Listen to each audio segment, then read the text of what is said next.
Alright, and we are at 5 minutes, 5 seconds roughly, going up to 9, 10, 11. Just about on the New Japan Pro Wrestling World Tag League Finals show. Right now we're looking at, that's Shibata and Goto sitting down, doing their little move. There's some, we're looking at footage from the Tag League tournament here, A Block 1, another time sync thing. There's Hanma and Makabe, the winners of one of the blocks, and the other block winners are Evil and Naito. There's Los Ingobernables, the Ungovernables. And if you are brand new to New Japan Pro Wrestling and you're only checking this out because of this commentary, one, I'm glad I'm helping you get into what I think is probably the best pro wrestling in the world today, or some of it at least. And I hope you enjoy the show. I'm going to do my best to do good commentary for you. I'm running an e-fed on YouTube called AZW, which is, I do it with video game footage, basically letting the computer play out matches while I do commentary, and then I do videos and intro videos and music and all that stuff for it. An e-fed, Electronic Federation, video game based. So I figured doing these commentaries would be good practice. Doing commentary for actual wrestling events would help me get better at doing the commentary for my digital ones. This is Los Ingobernables right here. That's Naito doing his finisher. I forget the name of it, and stupidly I haven't written any of that down. Bushi is the one with a mask and doing the spitting, the Great Muta poison mist shtick. Evil is the one that has the scythe and the purple and black outfit. And right here we're seeing them in the ring with Goto and Shibata. Goto is the one with the black and gold. Shibata is the one that just got sprayed in the face. That's Bushi. Evil's the one in the ring doing the STO, I believe is the name of the move. And I believe I know there's a move similar to that called the sliced bread. I don't remember what that one's called. And we've got Makabe and Hanma. This is Makabe. There's Los Ingobernables again, and Hanma is the one with the shorter, somewhat shorter hair. They both have short hair. Short blonde hair, of course. Hanma's the one in yellow. The yellow shirt there. So, and of course I'm sorry if you already know all this stuff. I'm telling you things you already know, but I'm trying to include everyone here, since I really would like to see more people get into NJPW. I guess my style of commentary for this will be somewhere in between because I am a smark, and I'm not going to deny it. I don't have a problem with smarks as long as they're not assholes about it. I try not to be. So, my style of commentary, at least to start with, will probably be somewhere between smark, criticism, constructive criticism, to critique. Not criticism, critique. And just calling the matches as you normally would. So, I'm sorry if that bothers you, if I keep going back and forth between calling matches calling the matches just normally, and then kind of stepping outside of when I'm doing my AZW, I call it eFed World and Real World, because I think everybody here knows that pro wrestling is a show. It's theater, it's athletic theater in a way. So I don't really distinguish anything between calling a match and talking about the theatrical aspects of it. To me, there's no difference, and I don't really care about it all that much. But I know some people, they would prefer it to be treated like as real as possible, because that helps them get into it, and I understand that. I'm sorry, I just can't really do that personally, because to me, it's all about what they're doing in the ring. I don't really care a whole lot about the storyline stuff a whole lot. You know, it's okay, but to me, the best stories of pro wrestling are the ones in the ring. You know, every time they step in the ring, they are telling a story, and that's the one that I prefer to work, that I prefer to watch and interact with in terms of being a fan of pro wrestling. Other than that, I guess some personal background here while we're waiting for the first match to get underway. I have not watched pro wrestling for a long time, until I started watching this year's 2015's G1 tournament, which is a big tournament in New Japan Pro Wrestling, NJPW. This year's, I believe it was 20 wrestlers, 2 blocks, round robin style. If you don't understand what that means, because American wrestling companies don't do tournaments too much. I don't know whether it's just there's something about American audiences that they don't like pro wrestling tournaments, or if it's they just don't do them here for some reason. So if you're really not a fan of any other sports, you may not even understand the different kinds of tournament. There's bracket tournaments, which is, like, let's say there's 8 teams or whatever, tag teams, or 8 individuals. Here we have David Finlay. Take a break from that for a second. That is Fit Finlay's son. And Juice Robinson, who I believe was in NXT for a while under a different name. I'd never watched NXT because as I was saying, I'm sorry. I'm the kind of person that tends to kind of deviate from one thing, but then I'll bring it back in the end. So I was talking about my history, my personal history, and then I got off on the tournaments. But I want you to understand what's going on here. So a bracket tournament is when you have like 8 teams, and then usually they're randomly chosen on who's going to face who first, and then you'd have like 4 matches against each other, and then the winners from those go on to the next bracket. Then you have another match, or another 2 matches, and then a final match. Or if there's 16, you have that in 2 blocks, and then, sorry about that, the last 2 fight each other in round robin style. If there's like 10 individuals in a block, or even in the entire tournament, there doesn't even have to be blocks in round robin style. Everybody fights everybody else, or has a match, or a game against everybody else, whatever. So, and then you get points on wins. I believe the way it's usually done is 2 points for a win, 1 point for a draw to each individual, and then 0 points for a loss. Okay, so that's the tournament structures. So there's the bell, just rang in case you need another time sync marker. But now I can wrap it back around to my personal where I am personally with pro wrestling. Is that I stopped watching pro wrestling regularly over 10 years ago. I mean, John Cena had just started getting popular doing his Vanilla Ice rapper thing.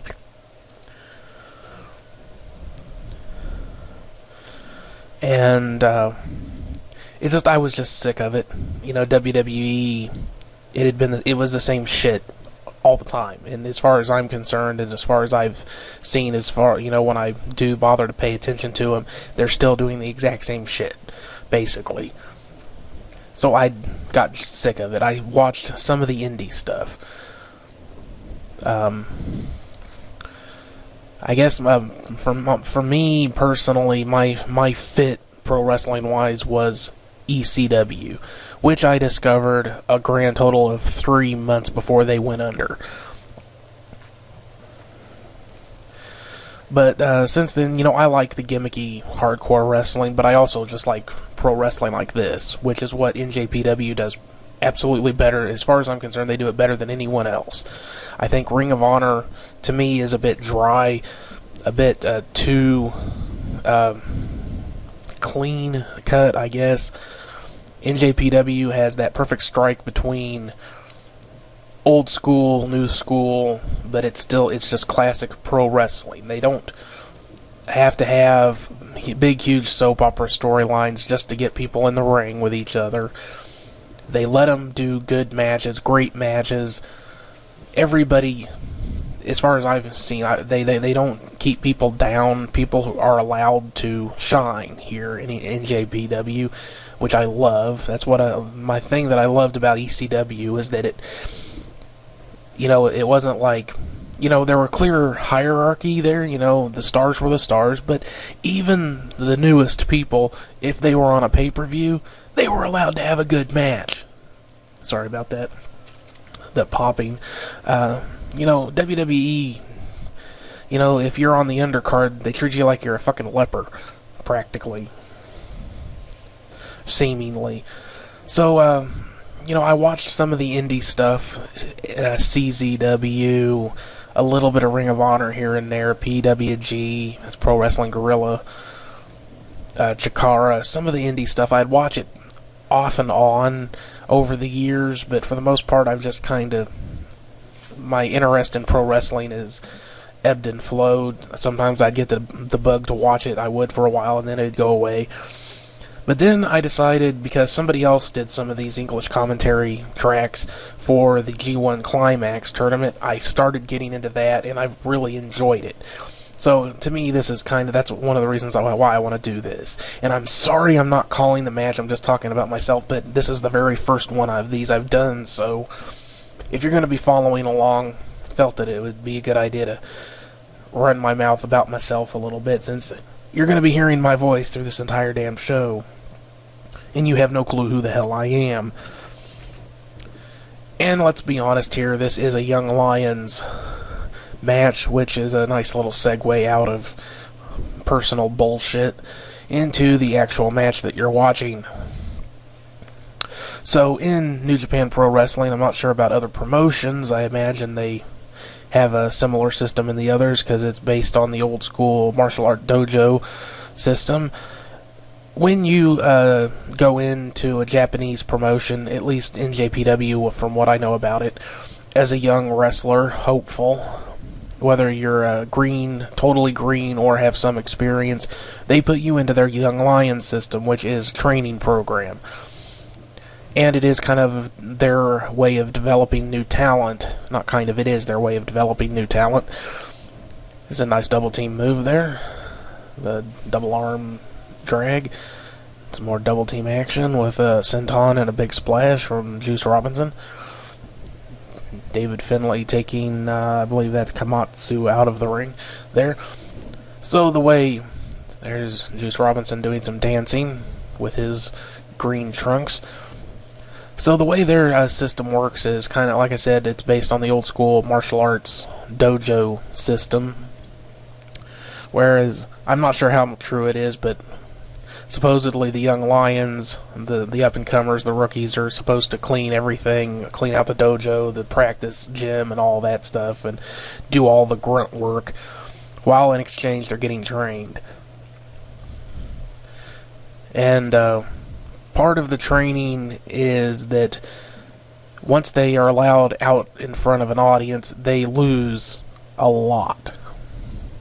In fact, it is not uncommon for them to go entire years or more, several years sometimes, it just depends on where they are in their development, without winning a single damn match on their own.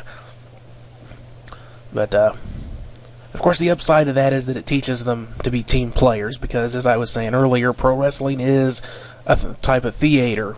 And in theater, you're not really trying to win or lose. You might try to outperform everybody else and put on the best performance that night, but you're not trying to win or lose something. It's about the entertainment. It's the theater of it. Nice counter there, keeping him off the turnbuckle, and took him down with that rolling uppercut, rolling a European uppercut there. Looks like Finlay and Robinson are going to do some more double team action here. Into the corner, tumbleweed, and another one, also known as the cannonball.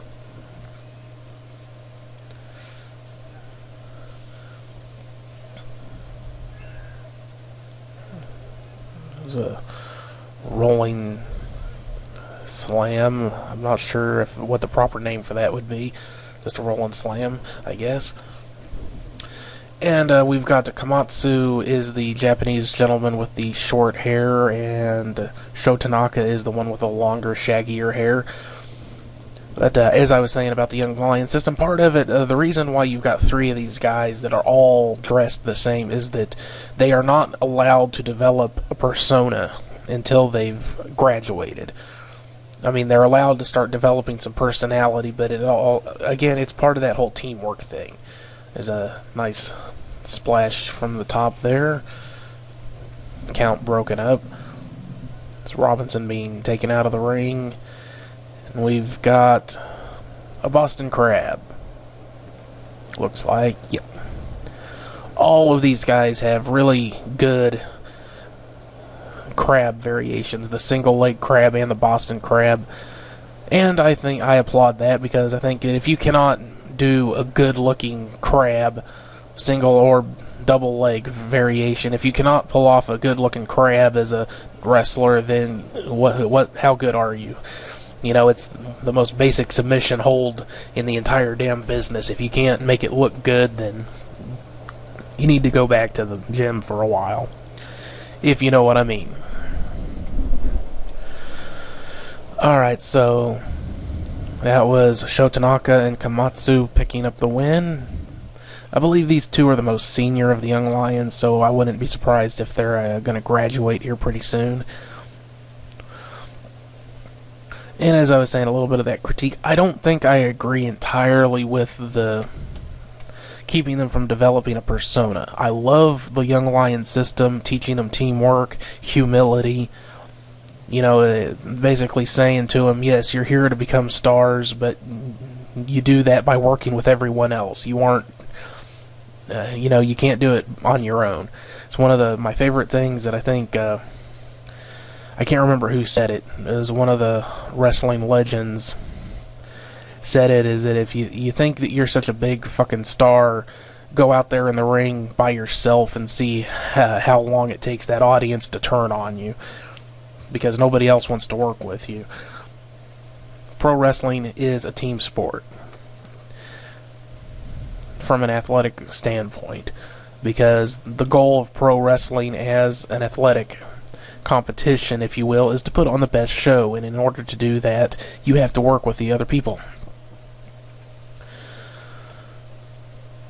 So, while I love the Young Lion system, I believe that building up a persona really should go hand in hand with your training.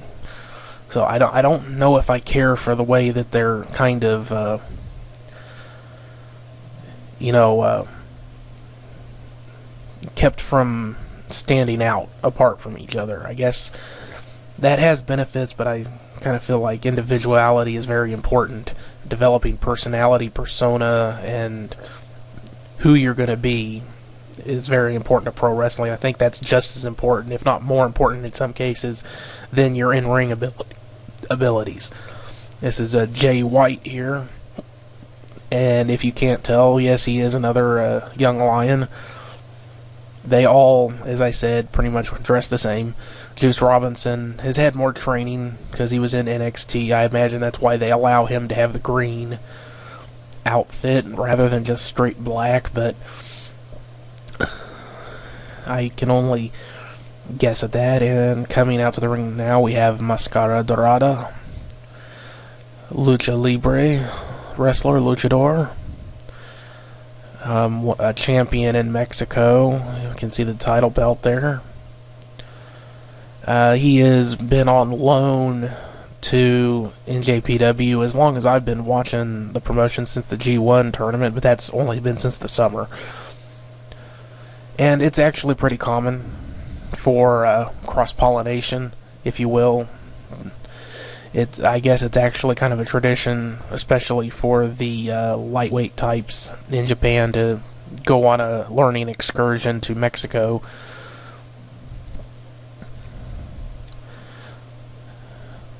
To, you know, pick up the high-flying, the Lucha Libre style, learn.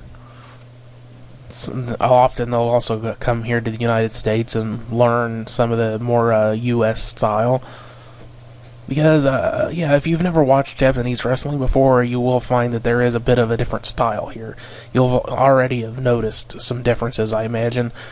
For starters, there's not a whole lot of bullshit. They get in the ring and they have a fucking pro wrestling match. Which is the way how I like it. That's why I like them. And Jay White's pretty good. He's one of the more senior young lions, I believe. Dorada, probably the most beautiful head scissor takedown I've ever seen. I mean, it is absolutely picture perfect and tight the way he does it. Because there's so many guys that you see him do the head scissor takedown, you can just tell the other dude is helping them with the flip and everything. It does not look like they had anything to do with it. Dorada does it. It looks like he is using his body weight to drag the other person over. Well, the way it should. There's a Tajiri off the ropes there. Nice drop kick, and my playback thing is kind of stuttering a bit here, so you'll have to forgive me if I'm not able to call this action perfectly. The way I'm doing this is to watch it in a program that allows me to do voice narration, and it stutters a little bit here and there, especially if the CPU gets taxed a bit. Here's a pin attempt. Only one or two count. This is another criticism I do have that NJPW has kind of picked up from American wrestling, I think, or maybe it's just a time-saving thing, I don't know, but I'm not a fan of the always getting a 2 count on pretty much everything. It's like the match has just started, Dorada is a damn champion, so you know that he's able to go out there and do long matches if he has to, but now, and he's in there with a rookie, but he's already having to kick out at 2. I'm not a fan of that. I like the matches when they build up over time. Is how they should be done, because that's more realistic. If you have somebody that's taking a 2 count to kick out from the very first move that gets hit on them and they get pinned, how the hell can you believe that they're going to kick out later in the match, So, little critique there. I'm not saying it's horrible, it's one of those little peeve things. And I'm not really sure what the deal is with Jay White messing with a mask. I've never seen any heel behavior from him before that I can remember, so I can only assume that either he's getting ready to graduate from being a young lion. And there's a nice counter from Mascarita, a little delayed. Left Jay White just kind of hanging there for a second, waiting. Nice counter to the probably is going to be a moonsault attempt. Just send him face first into the apron. Jay White goes into the barricade, the guardrail. Tries to take Mascarita over, but he successfully navigates over the... And there was what I was talking about, that absolutely beautiful head scissor takedown. Really looks like he is using his body weight to take him down, and somersault. Splash over the top. I'm not sure. I think that would possibly be called a somersault plancha. As I said, I've tried to remember the proper names for moves, but it's been so long since I've done, watched pro wrestling consistency that I forget. This is a really clean move. That's really one of the things I like about Dorada, is that everything he does is really clean, usually. Every now and then he has a little mishap, but that's life. It's just... I'm sure you understand what I'm saying. If you've watched any high flyers, sometimes they can be real sloppy. Dorada, from what I've seen, is a beautiful execution there. There's a little bit of a delay again, but that's sometimes you just can't do anything about that, with Jay White just kind of walking right into it, not trying to get out of the way. Went for another springboard move, kind of an interesting setup there, kind of dropping down to the second rope before springboarding, and got caught in the air with the drop kick from Jay White. Jay White, corner to corner, big uppercut, running in, big uppercut, has him up. Nice execution on the suplex, kept up. Going up top, he likes to hit a drop kick. There it is.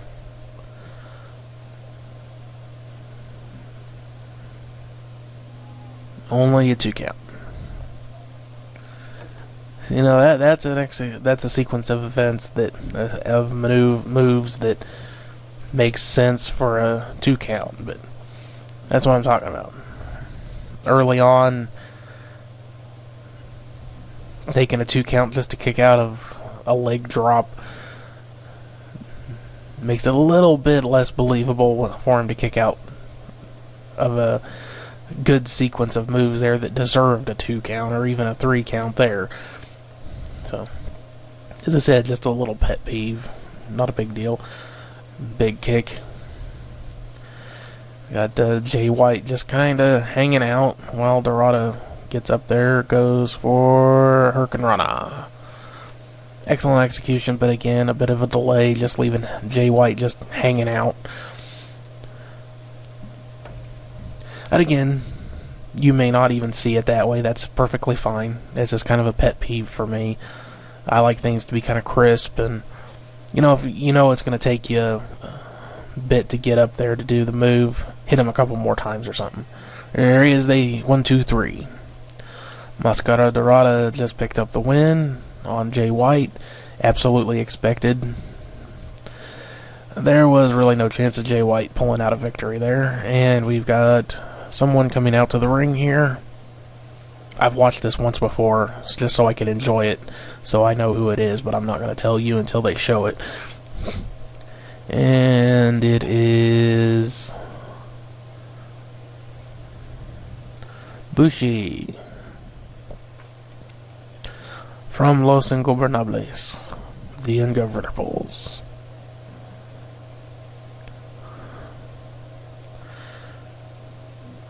Offering the membership to Mascarita Dorada. He says no way. Bushi attacks. Knocks him down.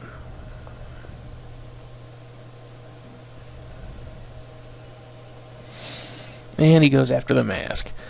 And this is a little bit of why, in hindsight, the Jay White messing with a mask irritates me even more, because it really kind of looked like he was just doing it to help make this go faster.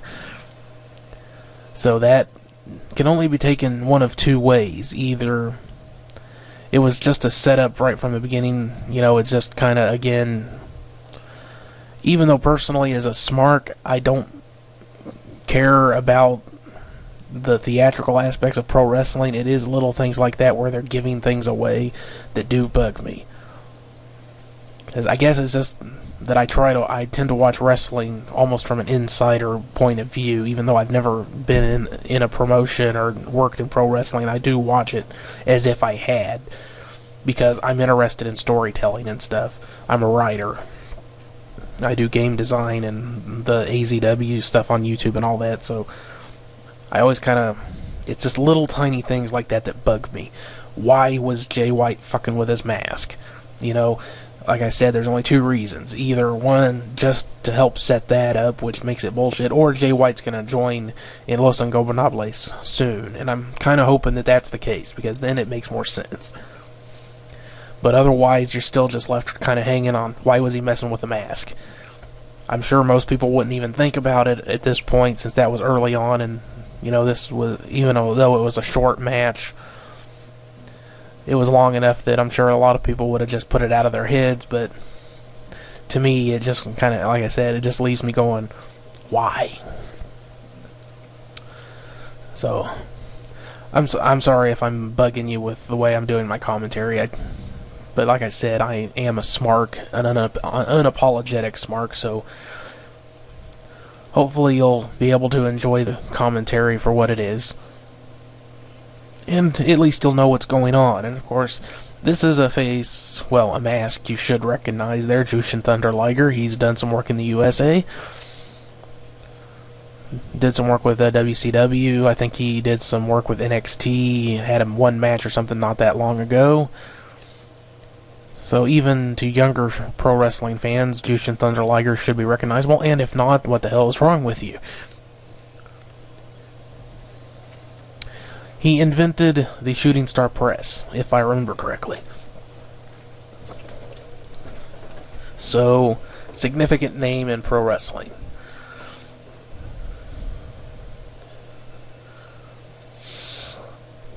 Getting up there in age now, hasn't been able to do that shooting star press for quite a long time. He had, if I remember the backstory correctly, he had a medical issue, I think a tumor or something, that got taken care of, but it forced him to kind of tone down his style and go into more of a mat-based wrestling style. Can't really do the high-risk stuff, hasn't been able to for a long time. Hasn't stopped him any, slowed him down really. And coming out, we got Tiger Mask, another big name in Japanese pro wrestling. I believe this is Tiger Mask 4. It's one of those legacy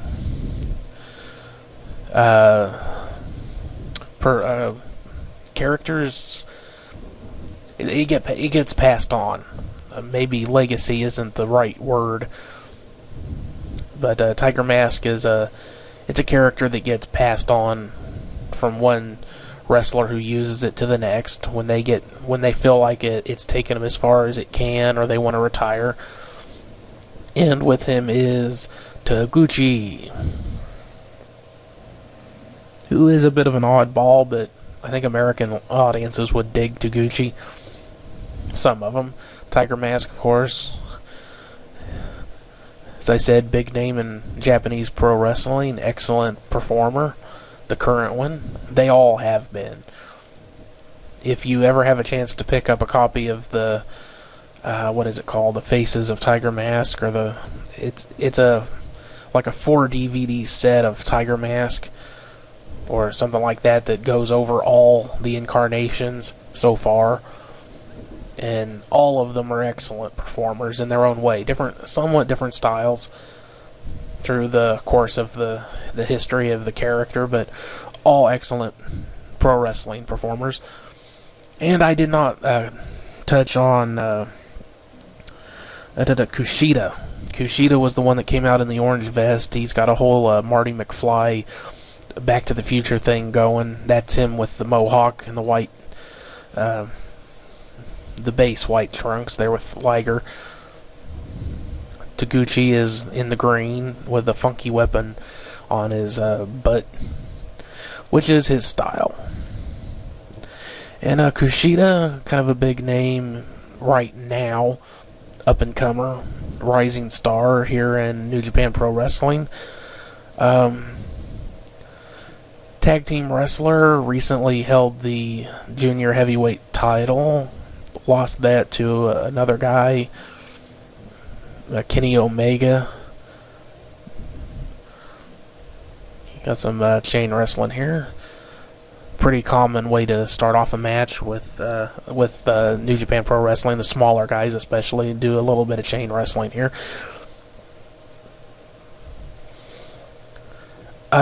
That's one of the differences in New Japan Pro Wrestling you'll have to get used to if you're used to the smaller guys all just flying around the ring non-stop doing crazy shit.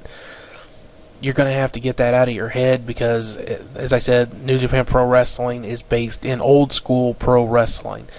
They do high-flying stuff, as you saw with Mascarita, Dorada, but they work it into the match so that it makes more sense. Got some... mat wrestling antics there from Kushida, who was a mixed martial artist, had a reasonable career as a mixed martial artist before I'm not sure if he started in mixed martial arts and then went to pro wrestling, or did what quite a few of the Japanese pro wrestlers do, which is back and forth between the two, perhaps starting in pro wrestling, then doing mixed martial arts as a training, for the experience, learning experience, and then going to pro wrestling again, or perhaps starting in mixed martial arts and transitioning into pro wrestling when they start having difficulty competing in mixed martial arts. It just depends. If you have any friends who'd like to talk shit on pro wrestling, I suggest you introduce them to the wrestler Sakuraba, who started off doing pro wrestling with a promotion that specialized in a pro wrestling version of MMA, basically. Theatrical, but based more in mixed martial arts than, old school pro wrestling. And that promotion folded, so he went into actual mixed martial arts and had a hell of a career. It is a Sakuraba. Known for being one of the last champions of the old UFC tournaments before it stopped having the tournament style. And, yeah. That's because in Japan, pro wrestling is treated as a true sport. They don't, they're aware that it's theatrical, but it's still treated as a sport because they respect the athleticism, and because just martial arts is more part of the culture in Japan than it is here in the States. So it's really common for pro wrestlers to work both in martial arts or mixed martial arts and pro wrestling. It's very common. There's Kushida there. Sakuraba is another one of the big names. Nakamura was in mixed martial arts. I believe he had a reasonable career in mixed martial arts.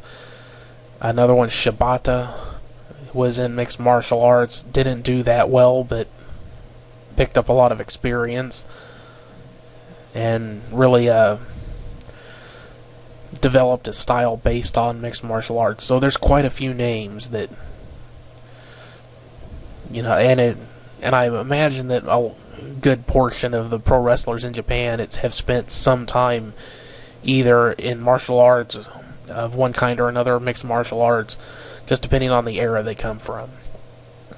And I believe like judo is just a sport in Japan, and like something that they learn in high school even. So it's just a bigger part of their culture. There is a arm lock there. I forget that might be called a key lock. And again, the reason I'm raising this point and running my mouth about this more than calling the match is because Kushida uses an arm bar called a Kimura.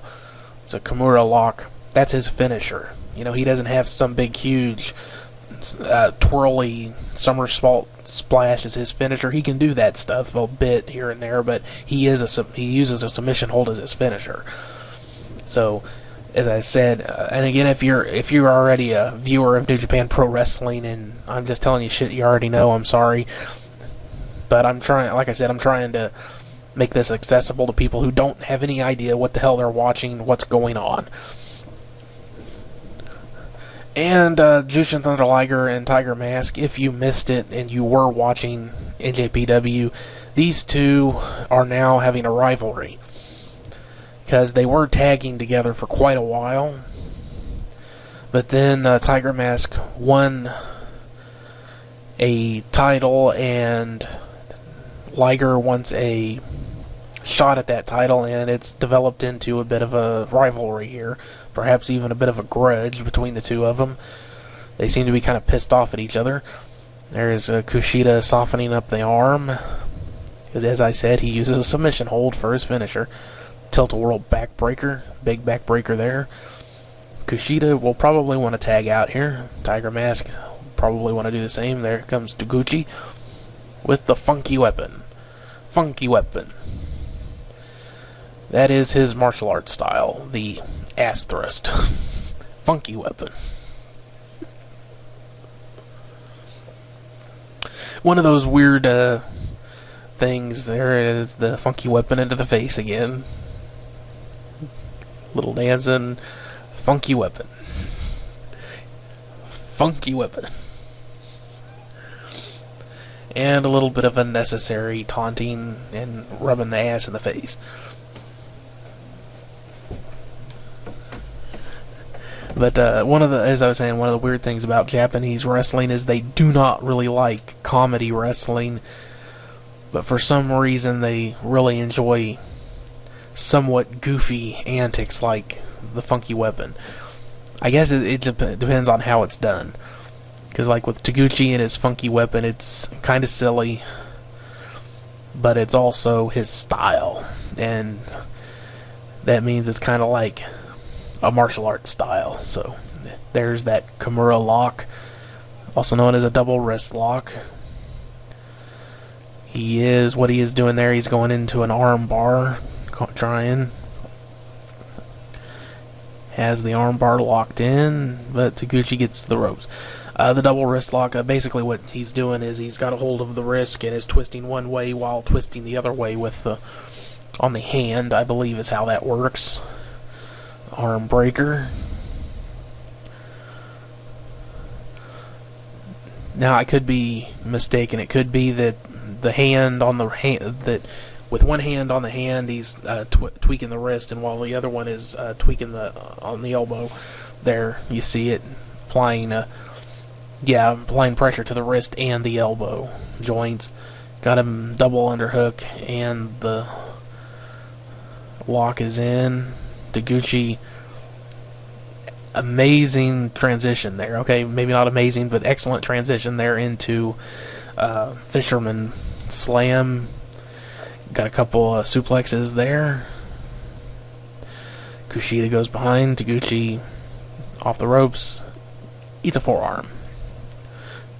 Kushida going for the discus attack. Nails Kushida. Now they're both down. Video stuttered there a little bit. I couldn't quite see how that played out. Sorry that I missed it. Double tag. Tiger Mask. Liger in. Mask comes off the top. Big splash. Drop kick. Spin kick. Kick to the head. Kicks for days. Liger goes into funky weapon. Tiger driver. Only a 2 count. Some people would call that a tiger bomb. Technically that is a tiger driver. But here in the States, that generally would be called a tiger bomb, and a tiger driver is the double underhook into a short. I'm not sure how to. It's not quite a pile driver because there is a double underhook pile driver. It's a body. Well, that was a frog splash. 1, 2. Broken up by Taguchi. Kushida has a hold of Taguchi, throws him out of the ring. Goes out after him, leaving Liger and Mask in the ring alone. Liger's taking Mask up, goes for a power bomb, does not hit it. Tiger Mask gets the crucifix. 1, 2, 3. Tiger Mask has the win with a crucifix.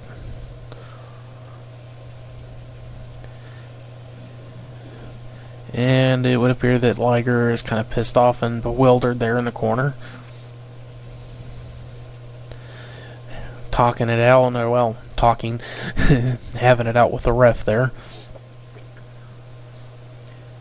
But as I was saying, I'm trying to think of the difference. The Tiger Driver, let's see.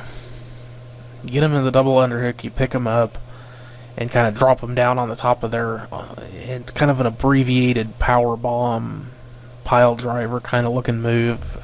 I'm not sure how else to describe it. It's a fucking tiger driver. But in Japan, the Tiger Driver is that double underhook into a power bomb sort of move.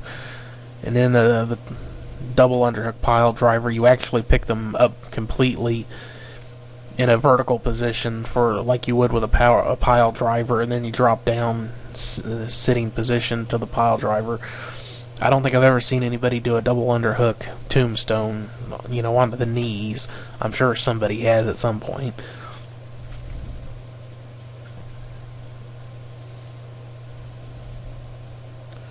So, Tiger Mask and Taguchi pick up the win.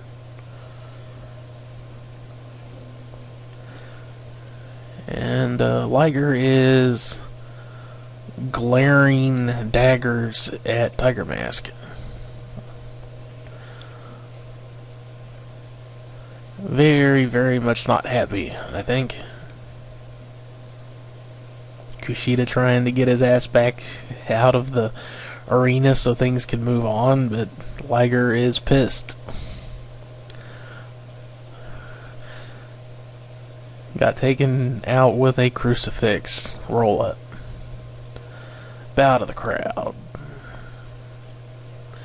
And everyone else.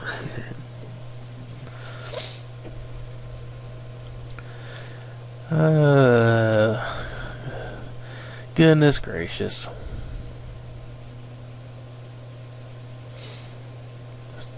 Waiting for them to clear out of the ring. You also have probably noticed by now, if you're new to New Japan Pro Wrestling, that they are quite fast. Generally, they're fast-paced, getting from one match to the next. That's because coming up here pretty soon, there will be an intermission. So I kind of like the way they do that. Instead of interrupting the flow of the matches to do the promotional crap for everything that's coming up later, they save all of that for an intermission period, and then they actually go into the stuff that's later, and then just continue a flow of matches, one to the next. So here we've got a 4-man, well, it's 8-man tag, 4 on each team. And who's coming out first? That would be Nakanishi, Nagata, Kojima, and Tenzan. The veteran group of NJPW, one of them. Probably the most senior individuals in the promotion today. There is Nakanishi, followed by Nagata.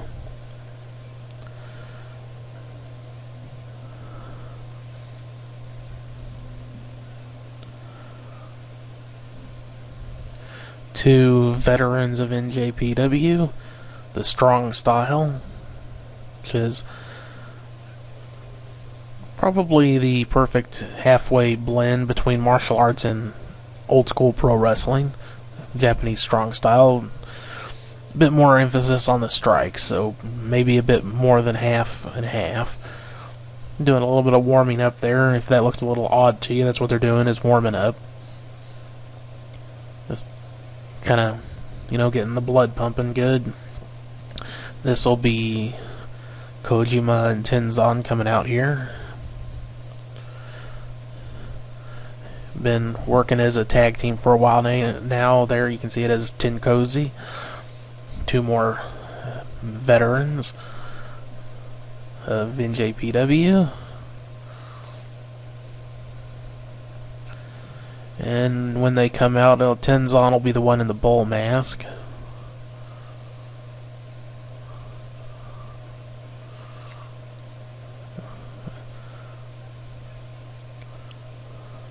There you go, and the long hair. Kojima has the short hair and the tape on the nose. That's him right there. That's Tenzan.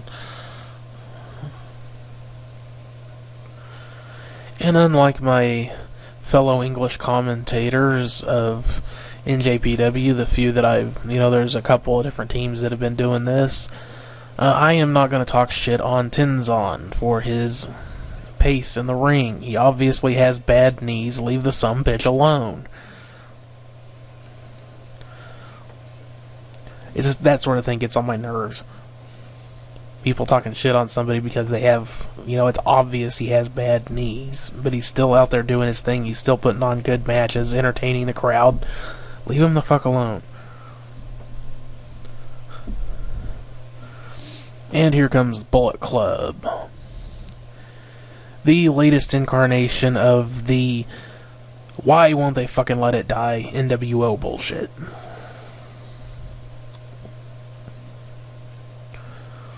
Seriously, they do the too sweet thing, all of it. Only, this is the Bullet Club. And there's the Japanese version of Val Venus, or, well, his tights say Tokyo Pimp, so I guess more the Japanese version of Godfather. There's Carl Anderson right there with the baldy head, and it appears that he's shaved at some point recently. Looks a bit funny without the goatee and beard.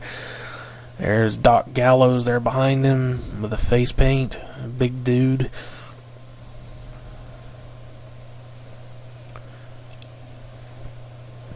The Japanese member of the group is Takahashi, Tokyo Pimp. And the other is Tonga Tonga. Tonga Tama. Tama Tonga. Tama Tonga. Tama Tonga. Who, I believe he's the son of Haku Ming, if I'm remembering correctly. He worked, I think it was, yeah, Haku and Ming, I think are the names he worked under in WWF and WCW. And there's Doc Gallows doing his phallic imitation with his belt. Anderson with his machine gun impersonation there. And they're going to jump the veterans. Tama Tonga in the green, everyone else in black.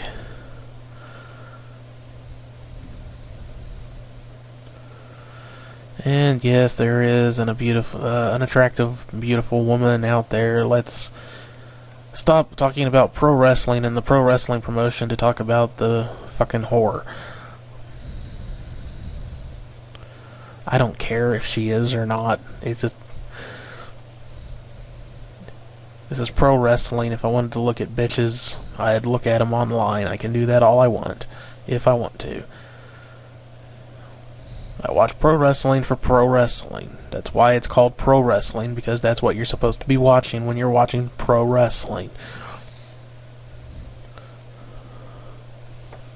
It's not a magic show. We do not need distractions. Got Tenkozy in the ring, beating up Anderson. I believe his last name is actually Anderson. I'm not 100% sure on that. He doesn't play it up like he's a member of the Wrestling Anderson family that doesn't actually exist. Little double team action there. Elbow and headbutt.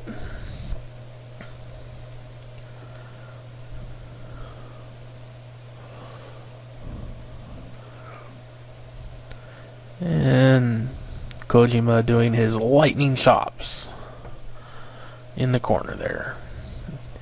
Anderson hamming it up.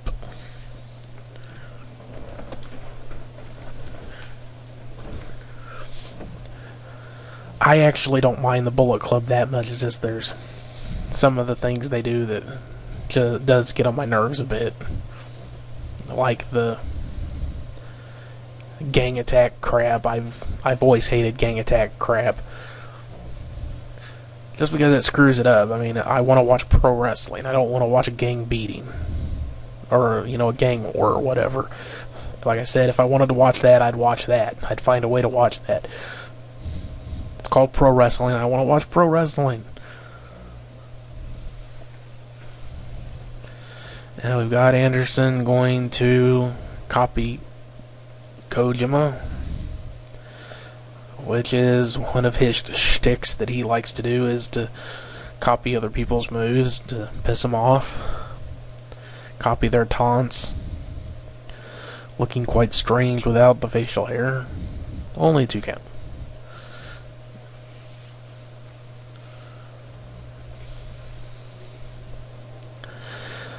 Tagging in a big old Doc Gallows is going to uppercut a lot. Big headbutt. Like, yeah, I'm not going to be able to call this match very well because honestly, I don't care. I don't like watching Bullet Club when they're in there in numbers like this because it always seems to devolve into them just being the biggest pricks they can, which to me, it's old. I want to watch them do pro wrestling, not be assholes. I know I keep basically repeating myself, but we actually see Tama Tonga doing some of his antics, which is usually amusing. Takahashi in the ring with Kojima, knocking him down. Big kick to the sitting position. 1, 2. Something else in pro wrestling that gets on my nerves is, for some reason, somebody can take a big old punch, they can beat the crap out of each other for 10 minutes in a row,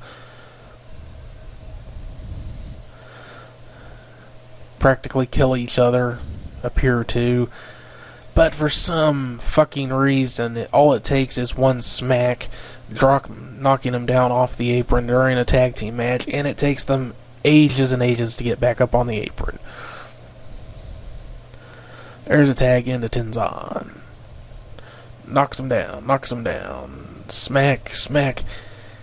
And despite getting right back up after way, way worse things in the ring, any strike to somebody on the apron is devastating. Again, a pet peeve of mine, I'm sorry. No, I'm not. It's stupid. Tenzan getting him up. Nice suplex. From the veteran on to the youngster. Okay, he ain't that young, but...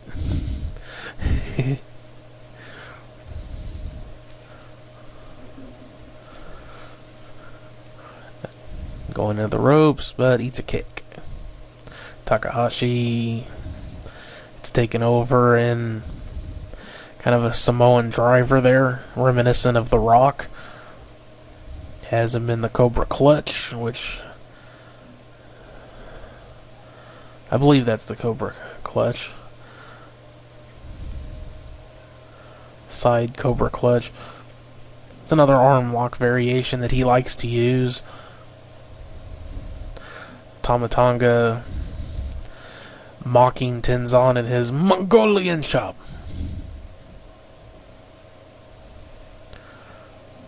Big kick from Takahashi onto Tenzan. Taking him up. Fisherman Buster. Tags in Gallows. Coming in. Big punch. Which are actually supposed to be against the rules here. There's more of a slap there.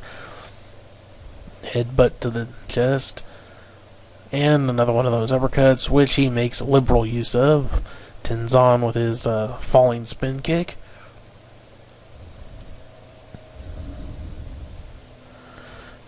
Nice rolling tag.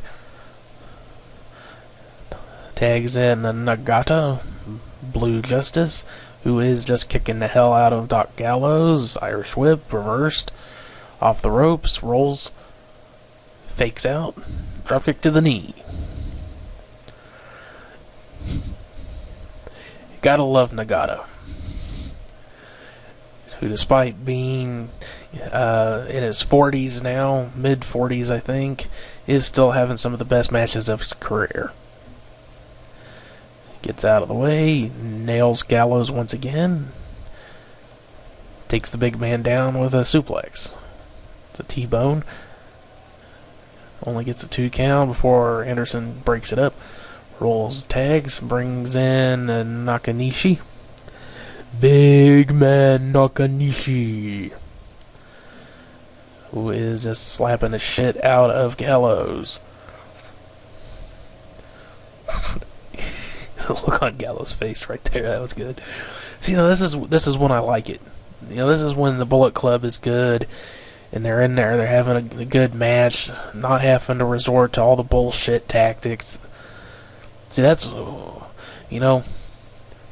I've never been a fan of cheater heels. I don't mind assholes, disrespectful heels. It's the cheating that pisses me off because it breaks up the match. It stops being a pro wrestling match at that point, unless it's part of their persona, like Ric Flair trying to take Nakanishi over with a double team suplex, but he is going to stop them and Northern Light suplex onto both men.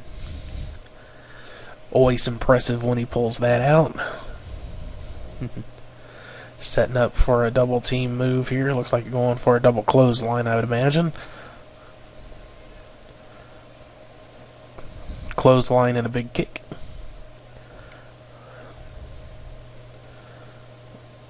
Only 2 count.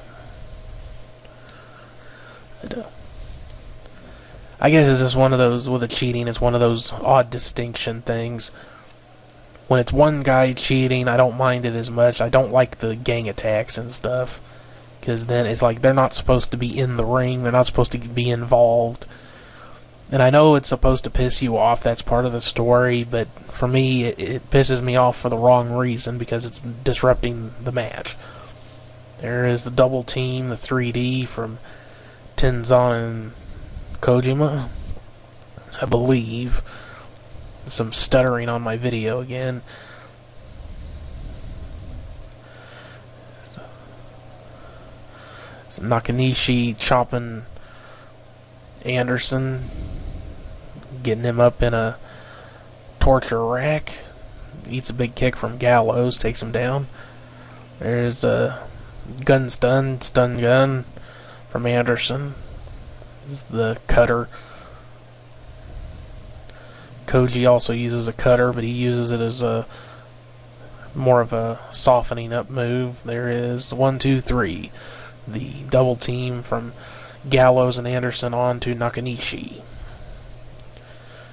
Their double team finishing maneuver they like to use.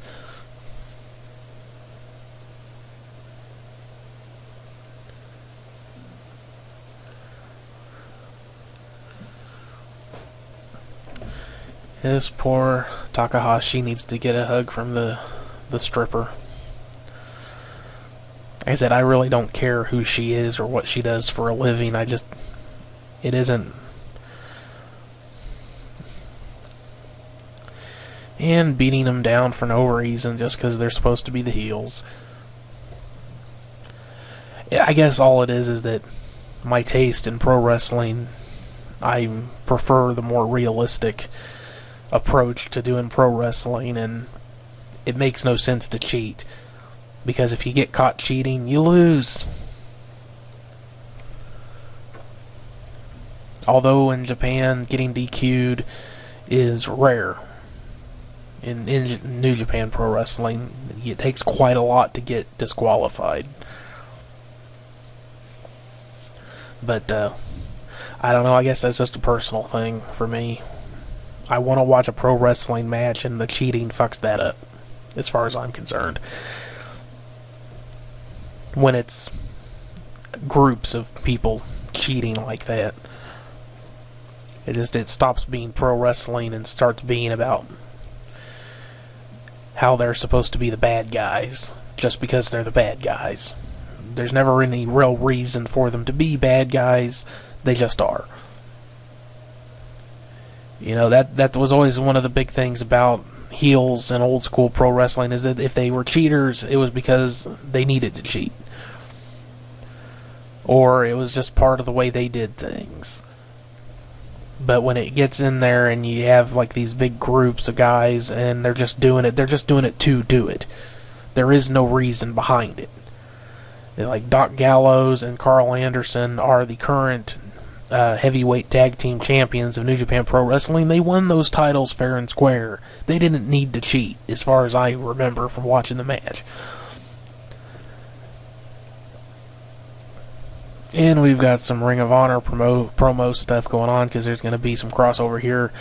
New Japan Pro Wrestling has their big kind of WrestleMania of Japan event, Wrestle Kingdom, coming up, number 10 in the Tokyo Dome, and that's Jay Lethal from Ring of Honor. He's going to be defending that title at Wrestle Kingdom 10. I believe he's going to be defending it against Michael Elgin, who we'll be seeing later. I'm not going to swear to that, but I think I saw that somewhere. Although right here they're saying they don't know who the opponent's going to be, I think. But that was the final match before intermission, so I'm going to leave you now for a little bit. I'll pick it back up when the next match starts, so I'll see you there. Thanks for listening so far, and if you're not enjoying my commentary style as much as some other people's, I'm sorry. But like I said at the beginning, I am who I am. I can't stop being who I am, so I'm not even going to try. It would be dishonest, and I'm big on honesty, if you haven't picked up on that. Realism, honesty, and things making sense. And here we go again, because for some reason in a pro wrestling show we need to look at the DVD of the stripper bitch. I don't. You can if you want. Bye-bye. No, I'm not gay. It's just like I said, if I'm watching pro wrestling, I want to watch pro wrestling. I'm not watching it. I can go online and look all this shit up I want.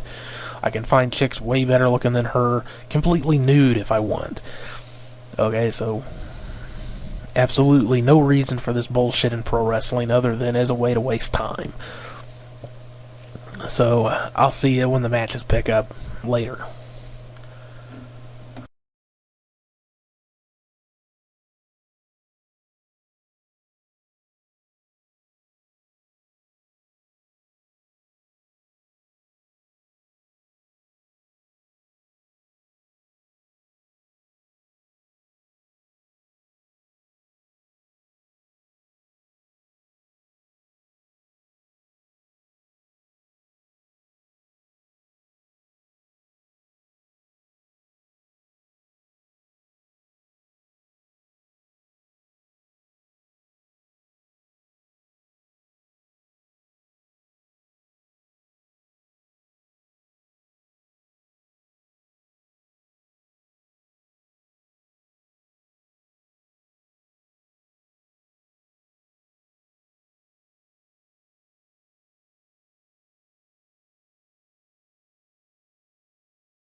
Alright, and we have just had the bell to start this match.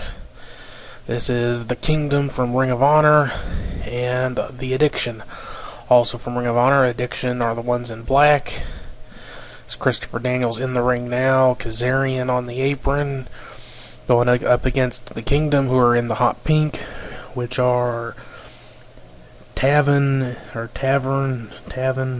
and Bennett. I don't know which is which because I haven't bothered to memorize it. And it's not like anytime that they're out there they actually get all the attention, because it's always on the bitch's ass. Maria, whatever her name is.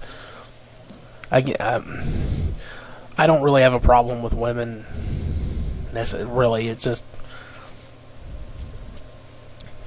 like I was saying earlier, this is pro wrestling. I don't watch pro wrestling to watch the cameraman try and give a woman a colonoscopy or whatever the fuck it is he's trying to do. And we've got Man Bun Dude there. Just got smacked by Kazarian.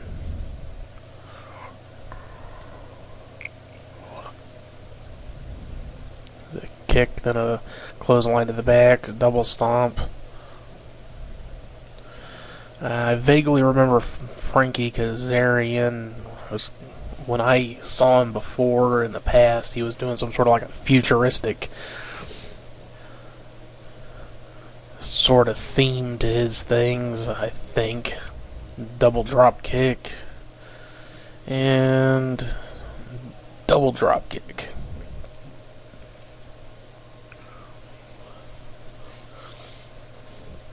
I guess some of my irritation there is that I really don't think the Kingdom are very good. They're not bad, but they don't really strike me as being all that good. As if they didn't have the girl with them, no one would care. Pretty much, they would probably have no success at all. Okay, maybe that's Tavern in the ring right there, or Tavern, whatever the hell his name is. Thanks, guys, for labeling yourselves so I can keep track of who you are.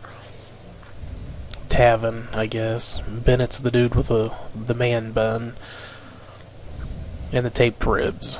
Okay, now I can keep them straight. They come with labels. That's convenient. And, of course, you got Christopher Daniels still doing his Nazi shtick that he's been doing for years now. Springboard drop kick there, not bad move.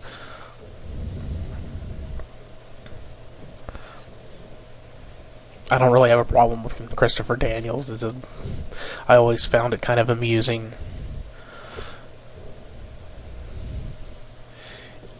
Damn good performer in the ring. I just find his choice of villainous persona a bit questionable.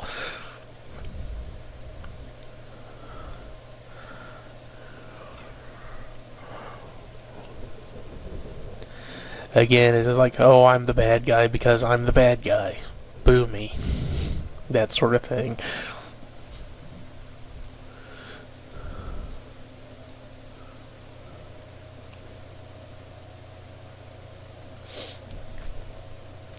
I guess I'm just kind of over the whole babyface heel thing. I'm not saying it doesn't have its place, but it's just I really don't care. But then as I said, I'm a smark, so I guess I don't represent the majority of pro wrestling viewers. I just want to watch them wrestle, damn it. That's why I watch it. I just want to watch them wrestle. Nice suplex. A wrestling move in a wrestling match. What do you know? I'm getting a little bit snarky there. I'm sorry. Christopher Daniels coming in. Let's see what's going to happen here. We got some more double team. Irish whip. Leapfrog. Into a clothesline and over the shoulder into a really kind of pussy-ass looking splash, but a nice springboard splash and a bow.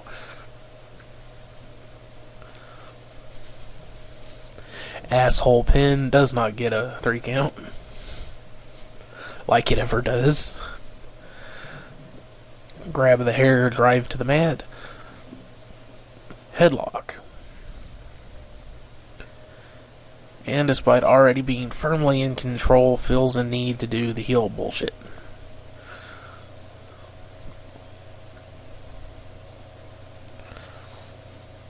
Just to give an excuse for the lady to screech. And even though they're doing this pretty much just to give her, there we have the camera on her. I was going to say that even though this is really just an excuse to let her screech, they weren't even showing her at all. And for the heels to be bad guys just so they can be bad guys, because that's what they're supposed to do. For no particular reason other than they're the bad guys. And Maria's screeching again. Daniel's angry that she's up on the apron for some reason. Grabs her. Bennett is going to do nothing, but Tavern rolls up Daniels. Kick, punch, kick. Irish whip reversed. Blocked, rolls out of the way. Step up enziguri. And a bit of a fuck up there. Christopher Daniels fell back and knocked heads with Tavern there. Taven. Whatever, bit it in. Clothesline, traditional. Hot Man gets the tag. Goes in, cleans house. Big kicks.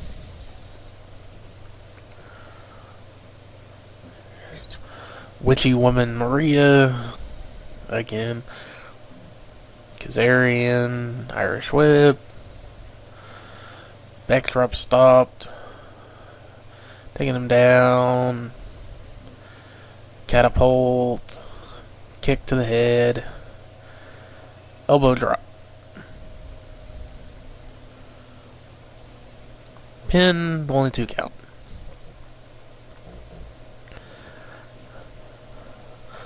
See, what are they gonna do? Whip into the corner.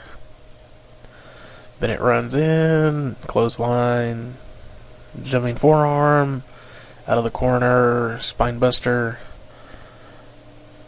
Springboard moonsault. Broke it up. Unfortunate camera shot there. Camera angle. Before he got thrown out of the ring. Goes out. Suicide dive.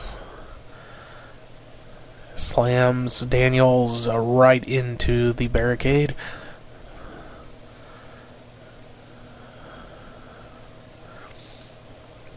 Taven going up. But Christopher Daniels is already up off the suicide dive. Did not seem to faze him much. Double underhook. Arm drag into kind of a pile driver neck breaker combo there.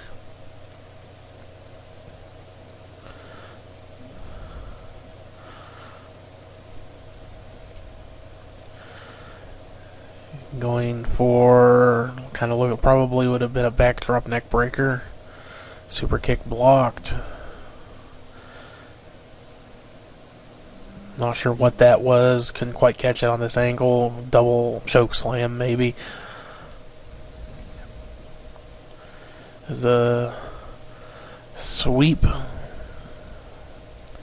I forget the name of the move. Edge used to use it as a finisher, I believe. Way back when. Okay. Grabs the hands, just drove him down. The kick from Kazarian. Vaults over, DDT. Takes a super kick. Because everybody wants to be Shawn Michaels. And everybody has to do super kicks. Just like all the heavyweights have to do chops.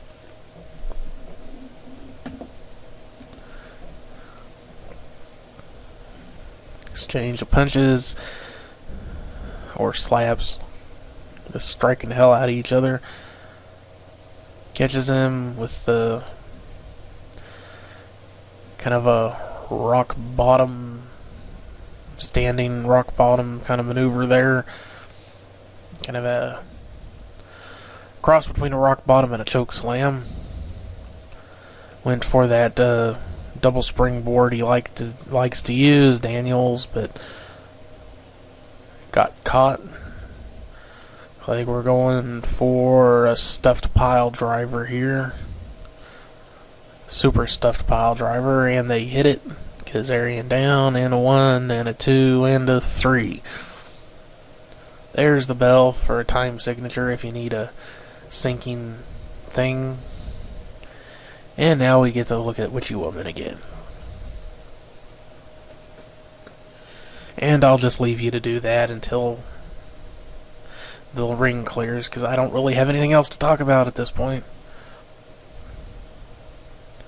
I guess these two are the Ring of Honor Tag Champions for some reason.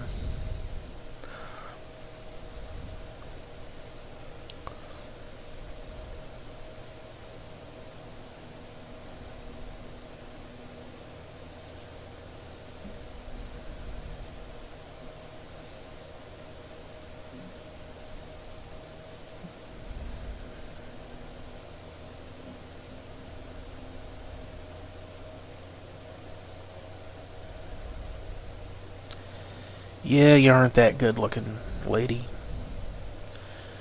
Nice body, not so nice a face.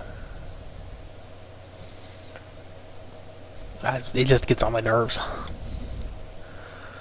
Yes, do your cheerleading shit somewhere else. Come on, get on with it.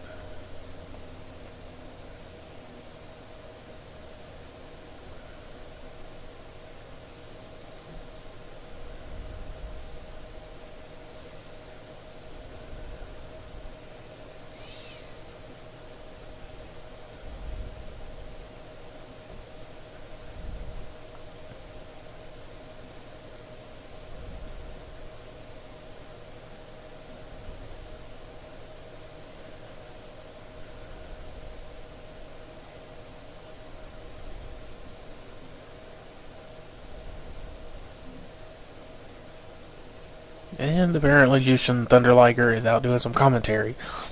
It's actually pretty common. They often have wrestlers from earlier in the night come out to do commentary with them.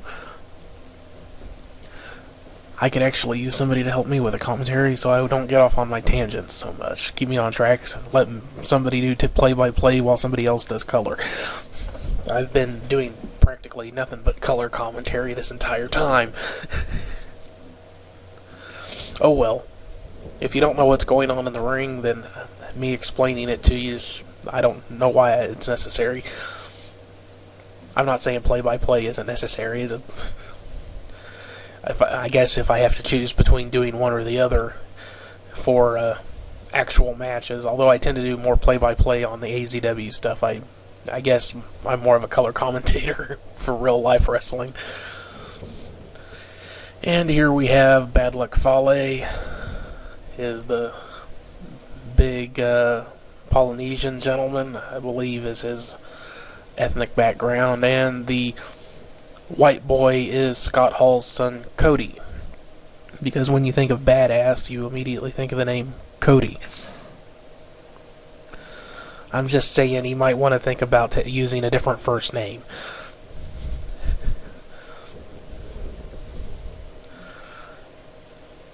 And maybe stop trading in on his old man's name and moves and stuff. Bad Luck Fale, I believe, is also related to the I forget their last name. It's the Samoan Polynesian family that has produced some of the biggest names of pro wrestling over the last few decades, including, I believe, Yokozuna, I think, was a member of that family. Haku, aka Ming, if I'm remembering correctly. You've got Rikishi,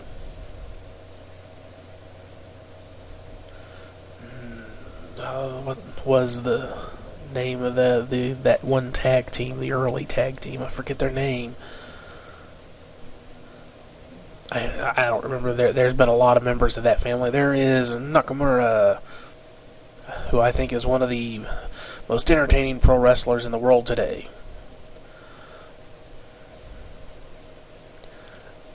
One of those ones that the first time you see him, and unfortunately this match does not showcase him very well at all, but still you see him come out for a big match, hear the crowd get behind him, see his whole the way he carries himself and presents himself.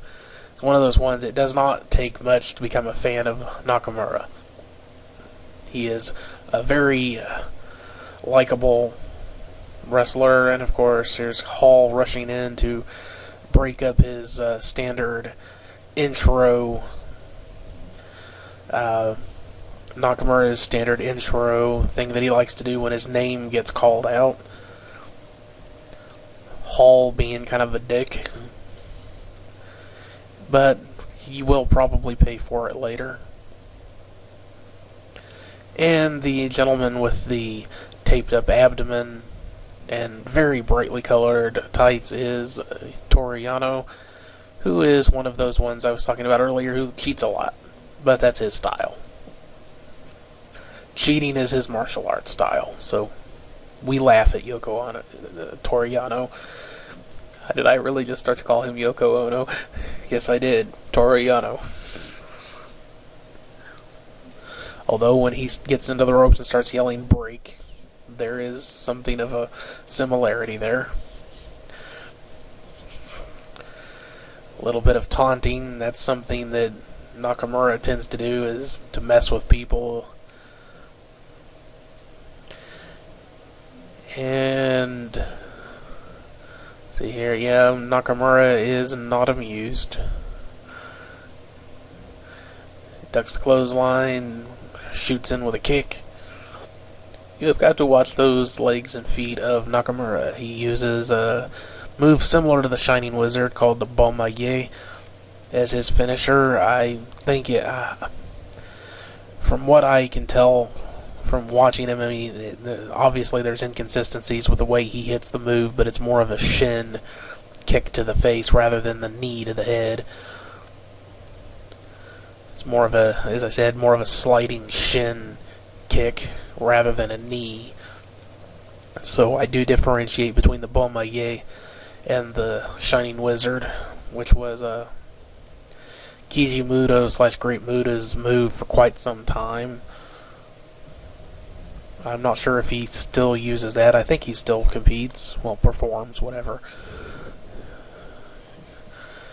There's a running knee to the head, which a lot of other people have adopted over the years since he started using it. They got brawling on the outside with Bad Luck Fale beating up Toru Yano and Hall going after Nakamura. Now, the story for this match is that AJ Styles, who, if you haven't been watching New Japan Pro Wrestling, has made one hell of a name for himself in Japan since leaving TNA Wrestling, really has showcased what he can really do in Japan, out from under the thumb of people who do not know how to handle their talent. He was supposed to be in this match, one would have to imagine, because he and Nakamura are going to go up against each other for Nakamura's title, Intercontinental title, I believe it is, at Wrestle Kingdom. But AJ, he was also in that tournament, but he had a back injury. Apparently, he is supposed to still be there for the Wrestle Kingdom match, but he was not able to compete in the tournament, and he was not able to be here for what we can only imagine that he was supposed to be in this match, because that's usually how New Japan likes to set things up, is going into singles matches, they'll put the individuals up against each other in tag team action, just so they're still out in front of the crowd with a feud. of course. That's traditional old school pro wrestling booking. Nothing wrong with that. But would appear that this match got a bit abbreviated because Styles is injured. And Toriano there, as I said, he's kind of got that style of cheating a lot. And he's kind of had a thing going with Fale since the G1 tournament, I believe. Yano kind of pissed off Fale during that tournament. It may have been right after it. I forget. See, I think that they've kind of been having some irritating interactions with each other, with Fale generally getting the worst of their matchups. Since that happened, there's the convulsing choke from Nakamura, but his leg gets caught there, and Fale just hammers the knee, punching him in the corner, throwing him other side, charging in, takes a knee to the gut. Nakamura trying to lift him up, trying to get the big man up onto the turnbuckle. Gets him up, unnecessarily rolling backwards before rushing in with a big knee. But it's style. You gotta have style.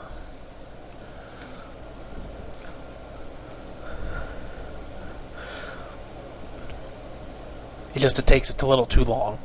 He needs to knee him more than once. Again, a little bit of mild critique there.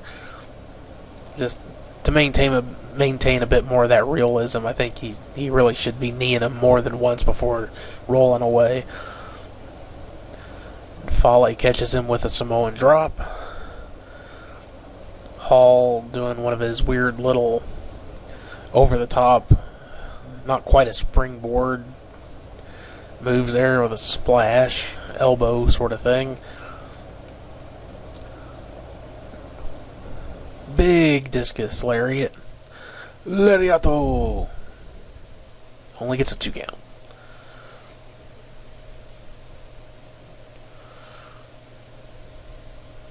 I'm surprised he doesn't come to the ring with a toothpick.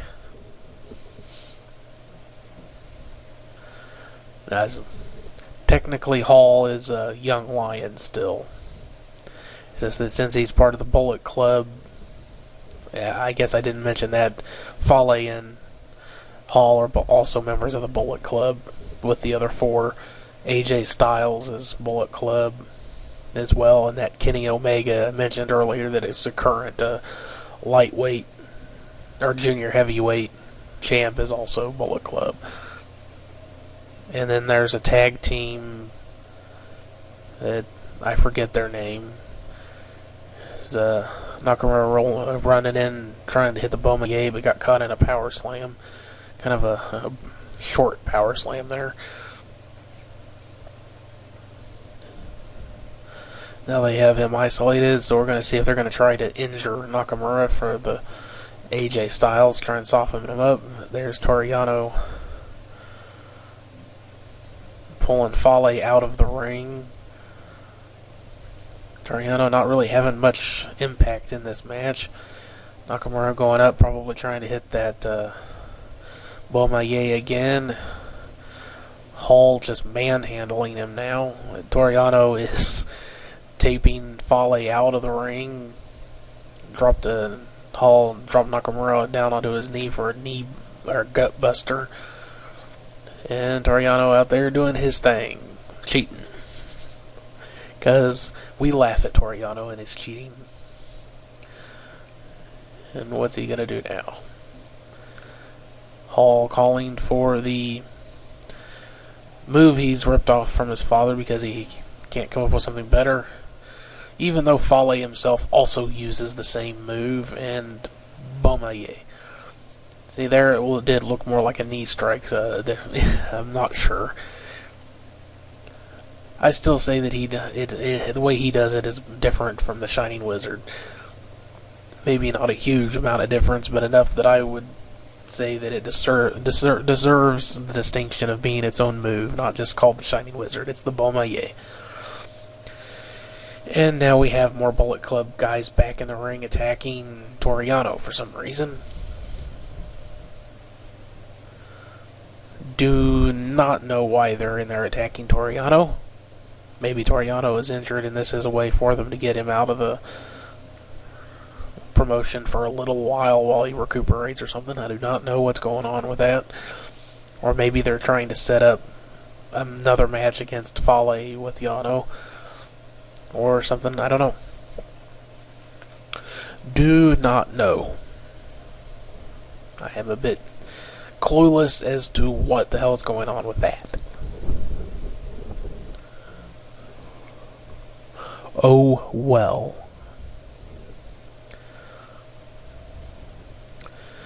Alrighty, so we got Toriano just got beat down by some other members of Bullet Club and Fale, and Nakamura is there in the ring. Yo!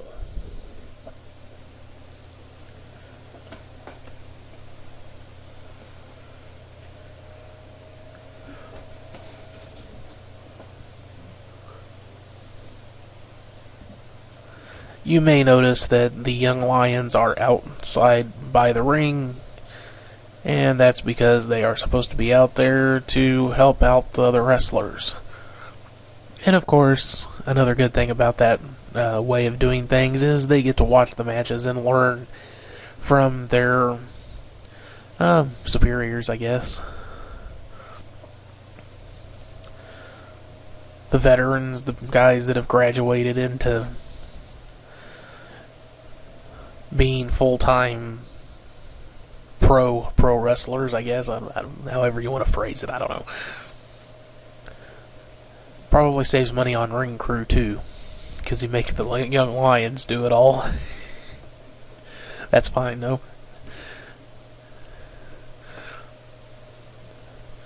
And now we've got, I think, another 4-man, 8-man tag for man to a team.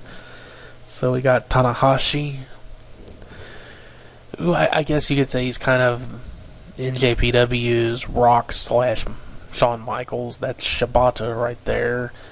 Goto, Elgin, and Tanahashi is your first team. Michael Elgin should be familiar to anyone who's watched Ring of Honor or some of the other indie promotions here in the States. Really good big man wrestler.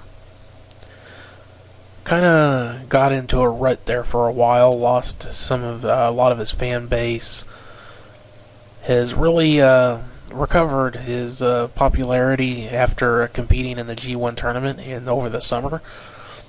Good for him. Just needed some place to really show off, and that G1 tournament gave him an opportunity to do just that, and he succeeded. This is Hiroyuki Goto. Another kind of a big name right now here in NJPW, another rising star. Was the holder of that Intercontinental title before Nakamura took it back off of him. Nakamura held that title longer than anyone else in history, as far as I know. Losing it more than once. I don't know that Goto took it off of him after the longest run or anything, but Goto did beat him for that title and succeeded in defending it against him more than once, I believe, once or twice, and then they had a match against each other in the G1 tournament. Nakamura beat Goto, so he got another shot at the title after that and won it back. Tanahashi there is the winner of the G1 tournament, and from that he's got a match against this man, the current heavyweight champion of New Japan Pro Wrestling, which is the IWGP champion.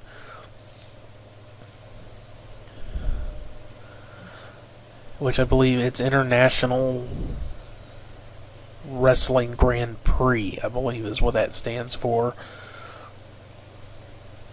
It is a little bit of an oddity. NJPW uses titles that don't even have NJPW on them. It's IWGP, but I believe that is what it stands for. It's International Wrestling Grand Prix. But in a way, that's kind of a good thing, because that means it doesn't have to be tied down just to that promotion. It gives it a bit more legacy.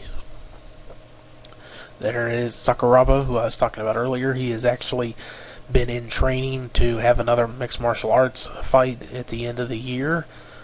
Not sure if that's a very smart thing to do, because he's starting to get kind of old to be doing mixed martial arts, but I believe his opponent is also middle-aged as well, so it's not like he's trying to take on some young guy in his prime of his career. This is Okada, the heavyweight champ. The Rainmaker.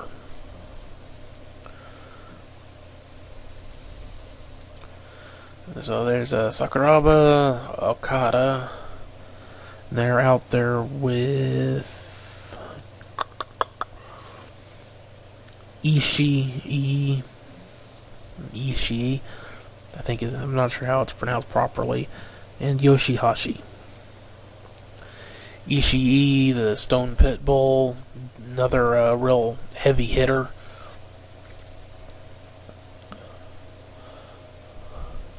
That's him with a shaved head, the weightlifter belt, black trunks. Yoshihashi is the one with a shaggy, reddish hair color right there with loose explosion on his tights. And of course, Tanahashi and Okada, they're going to be meeting each other at the main event of Wrestle Kingdom for that World Heavyweight title.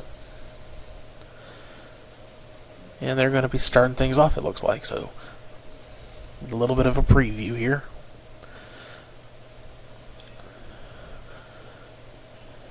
And if you're wondering why Shibata kind of looks like a young lion himself, he's well past graduated from the Young Lion program. It's just that he's kind of developed a real no-nonsense, I'm going to go out here and beat the shit out of my opponent attitude. He doesn't go in for the pageantry or sparkle and color.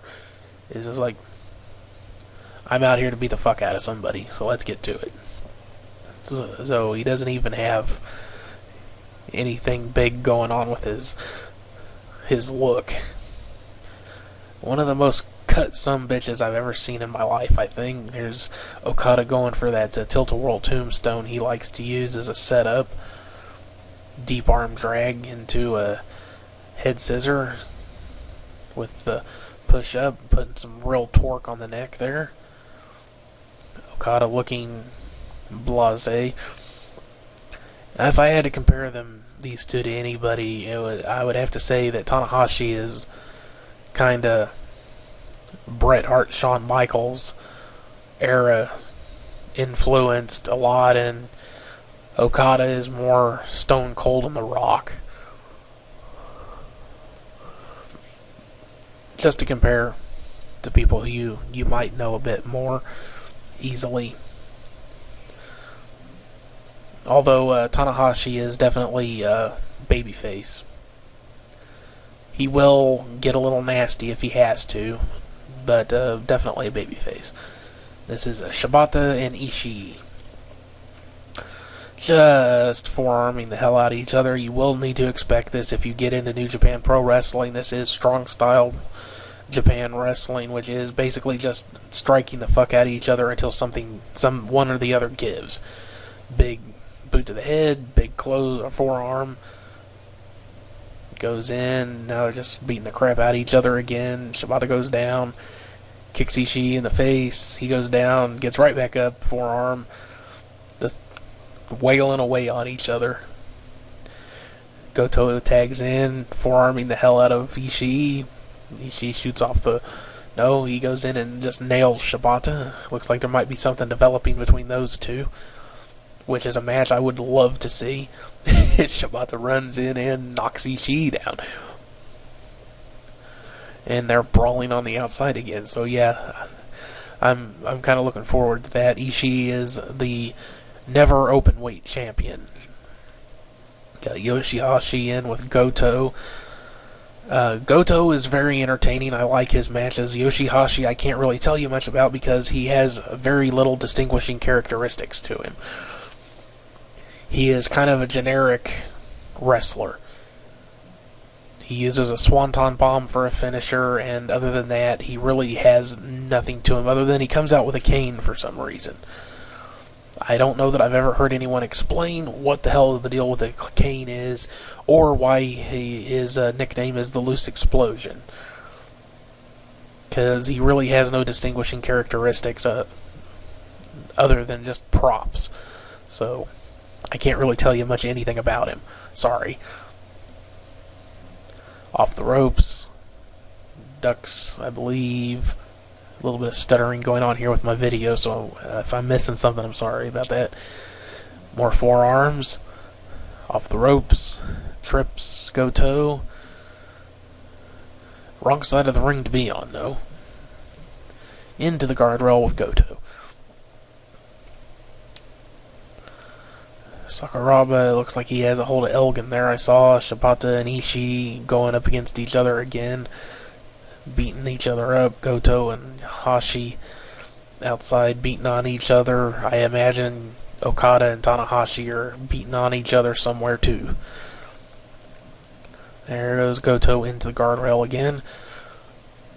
And I'm sure some of this stuff here is setting things up for Wrestle Kingdom. I'm betting that Shibata is going to go up against Ishii for that never openweight title.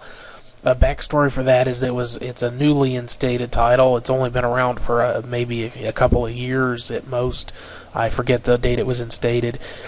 And as an openweight title, it was supposed to be for showcasing new up-and-comers.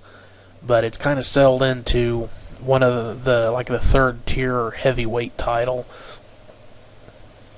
Although it seems to kind of have developed into a bit of a, the brawler title. Makabe, who you'll be seeing later in the main event, held that title until recently when Ishii won it from him. And they're both big brawling guys. We got Sakuraba in with a Goto. And Shibata being another one that really employs a lot of strikes and brawling. Kind of seems like that's kind of in a way, that's the tone or the style of the division that's kind of developed. Got Okada in there with Goto, 2 count only. Goto has been a bit isolated at this point. I'm not sure that he even has anybody to tag. Can't tell. They don't show the other side. There's Sakuraba coming back in. Double team suplex.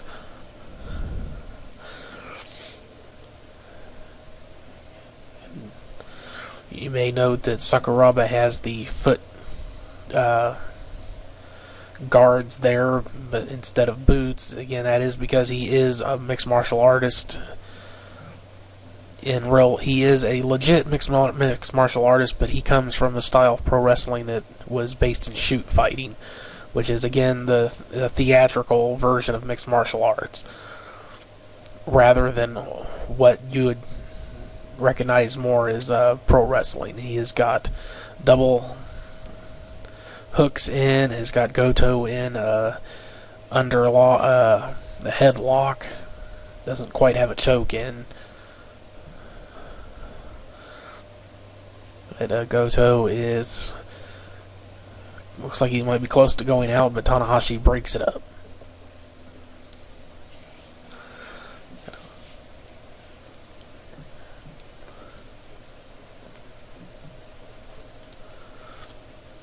Then Sakuraba tags out, brings Yoshihashi back in. Goto is still the legal man, taking a lot of punishment here. Yoshihashi trying to take him up in a suplex, blocked. Goto says no.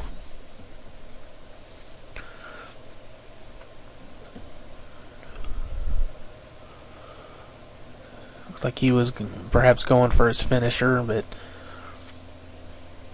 denied. Clothesline blocked. Gets him up in Death Valley down onto the knee. Back of the head right on the point of his knee. Nice move to soften the man up. Goto gets the tag into Elgin. Elgin comes off the top with a big shoulder block.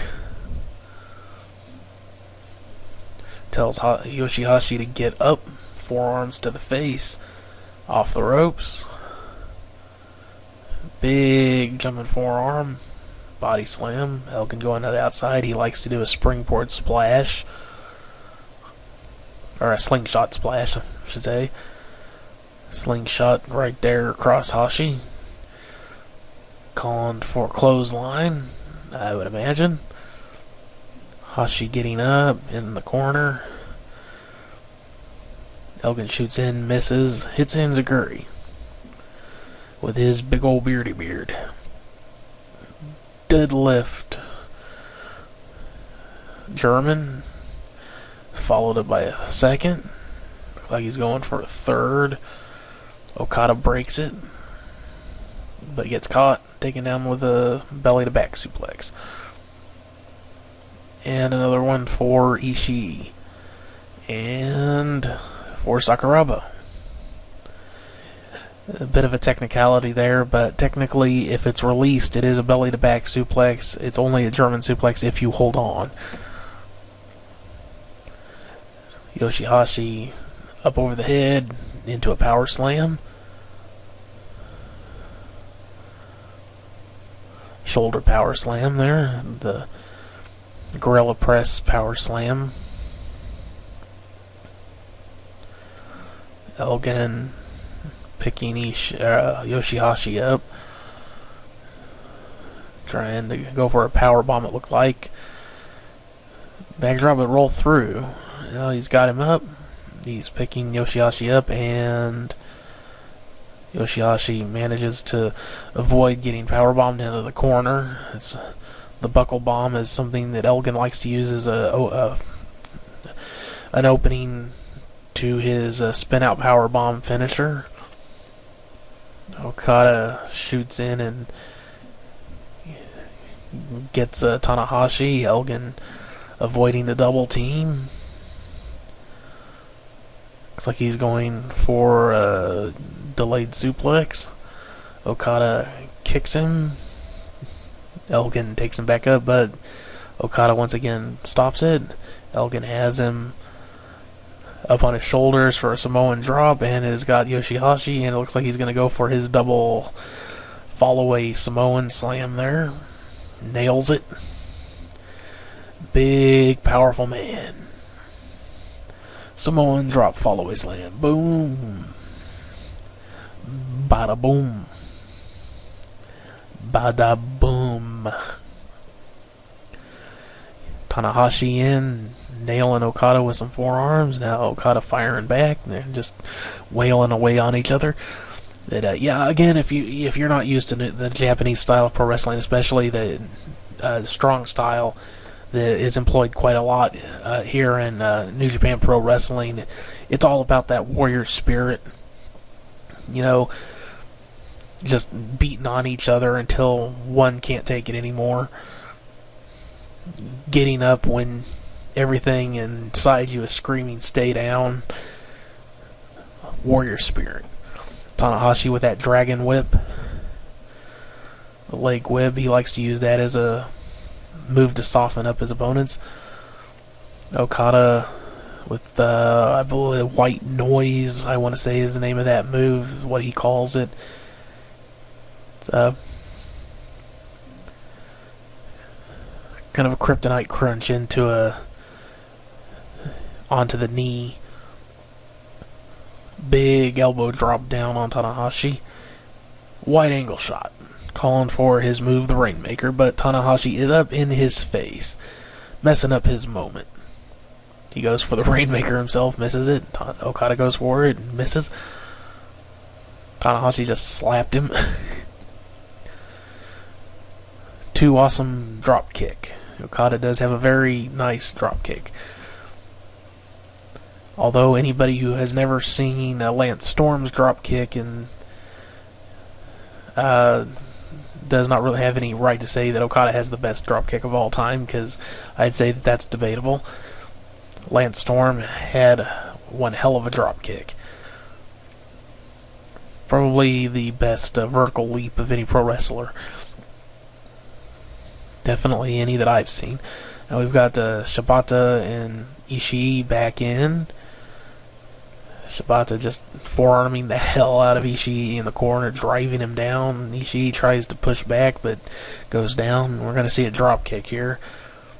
Boom. Shibata just nailing Ishii. There's a head and arm suplex. Only gets a 2 count.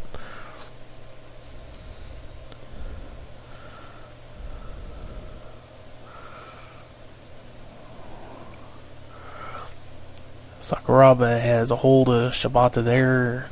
Takes a kick to the gut from Yoshihashi. Clubbing blow. Looks like they're going to have some team action here on Shibata. Ooh, big running chop. Tossed into a kick from Sakuraba. Big suplex there from Ishii. Backdrop suplex. Now we've got Goto and Yoshihashi on the outside again. Elgin and Sakuraba again. Like he may have been going, Ishii might have been going for a pile driver there. Goto's back inside. Goto and Shibata were a tag team. Goto calling for a clothesline. Hits Shibata instead. There's Yoshihashi coming back in, nailing Yoshihashi. Goto, Yoshihashi got hit by Tanahashi, who gets dropped by Okada, who gets dropped by Elgin. Elgin's calling Tanahashi in. These two tagged together in the tournament. I would have liked to have seen some of those matches. I might have to go back and see if I can check them out. Elgin just picks Tanahashi up and tosses him out onto everybody else. Now we've got Shibata and Ishii back in the ring, who are both the legal men still. So strikes. Big clothesline. Shibata goes down. Only a 2 count.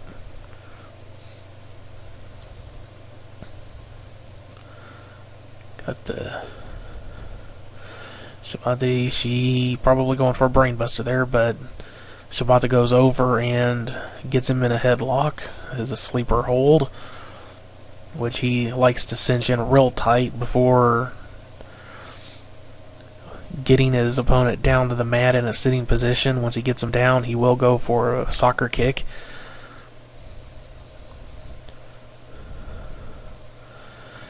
Another double team attempt, but Ishii is fighting both men. There is combination STO at Insider Edge, I believe is what that was called when Edge used it. That sweeping face slam, whatever. There's a snapmare from the sleeper. Ishii countering it. Ishii is a bit short. He's shorter than Shibata. So that means that when Shibata goes for that sleeper, he needs to keep his base lower, because Ishii is going to have the leverage. Going in for that soccer kick, but blocked. Right back into the sleeper hold. And then Ishii... Little gratuitous spittle there, but Ishii is going out. Shibata has him down, shooting off the rope. That soccer kick, big soccer kick. Got 1, 2, 3. And there's the match, folks. Shibata taking down Ishii with that sleeper, and then his penalty kick or goal kick. I forget the name that he uses for that one. But it's a big running soccer kick to a seated opponent. So that sets up the Ishii Shibata match for the Never Openweight Championship at Wrestle Kingdom. I'm really looking forward to that one. Really looking forward to the Styles Nakamura match. I really hope that Styles heals up enough for that match to take place. Looking forward to Tanahashi and Okada. That one will be pretty good, I hope. Not sure what else is on the cards for that show right now, but it will be one hell of an event. I believe, the Elgin Jay Lethal, I think, is part of that. As Shibata is already gone because he just don't give a shit.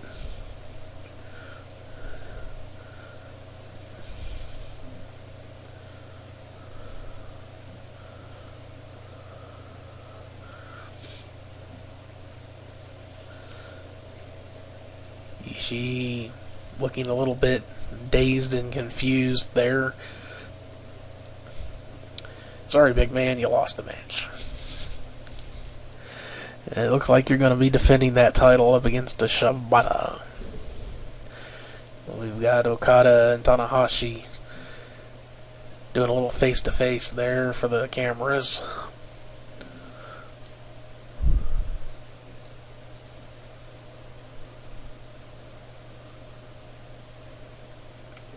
I guess kind of the side thing, it's not really just about the title there. Tanahashi is kind of big, from what I understand, has been the biggest man in NJPW for the last decade or more.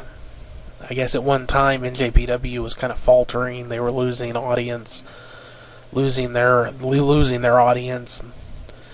And Tanahashi rose to fame, and it's largely on his back that NJPW is still standing tall today. So, kind of a favorable comparison to, as I said, Shawn Michaels and Bret Hart, who hit probably the lowest point of WWF's status there in the early 90s. It was really on the backs of Shawn Michaels and Bret Hart that kept them going before Stone Cold really made him explode. And now Okada is kind of the new big man in the company, the new big face. So it's kind of, a lot of people are saying that the Tanahashi days of, ruling the roost and being the face of the company are over, and now it's Okada's turn to be the man. So this Wrestle Kingdom match could be either Tanahashi officially passing the torch to the younger man, or saying, making a real statement that I'm not done yet. So a little bit more at stake there than just a title. And that is one of those things that kind of is a real deal. So a little bit of a real competition to aspect there, or maybe not competition so much as just seeing how things are going to play out, And I believe that is the last match before our main event. So the next match should be the final for the tag tournament, the World Tag League tournament, which is Togi Makabe and Hanma, I forget his first name, going up against Naito and Evil, who will be accompanied by Bushi, the newest member of Los Gobernables Japan. And I'll get into that a bit more while they're coming out. Yep, here we are. Tomoaki Hanma, okay. Against Tetsuya Naito and Evil, who looks about as evil as I don't know what, honestly. So Los Ingobernables is a Mexican faction in CMLL, a Lucha Libre promotion. And as I was saying earlier on in the show, it is kind of traditional for the wrestlers here in Japan to go on a learning excursion to sometimes to Mexico and the States, or just Mexico or just the States or whatever. But they often go off to other countries to learn. Little old school Undertaker-esque goofiness there. Problem is that this guy just does not have the, whatever that something is, he just does not have it. That, whatever it is about Undertaker that would allow him to do something like this and pull it off, this guy doesn't have it.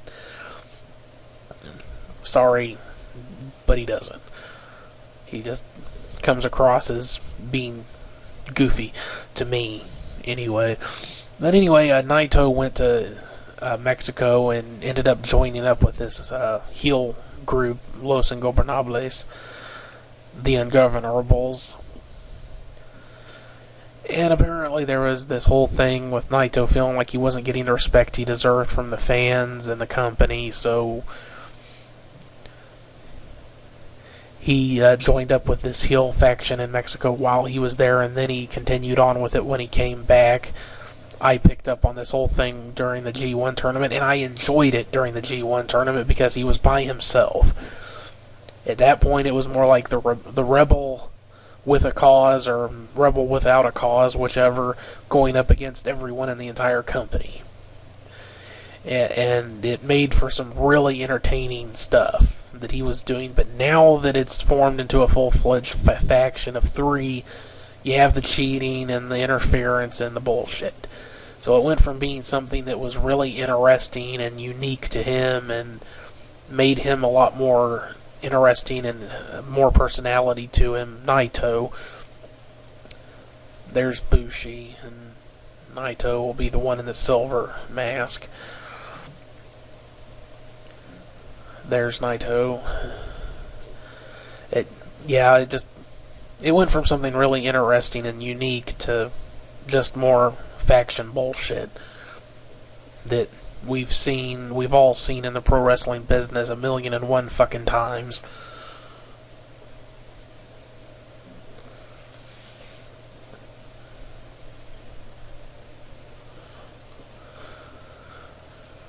And wait for him to get to the ring.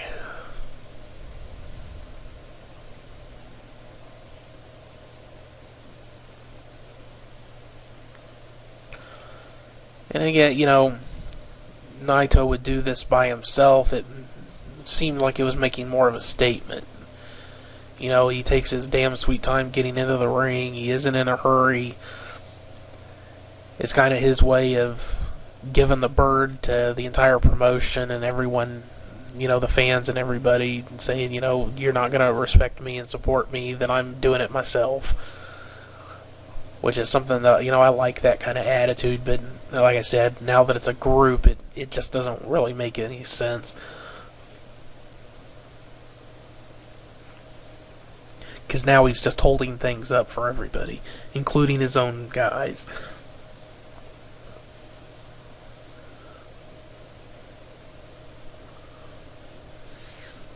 Demanding that the ropes be held for him by one of the young lions. And it looks like it's going to be Jay White.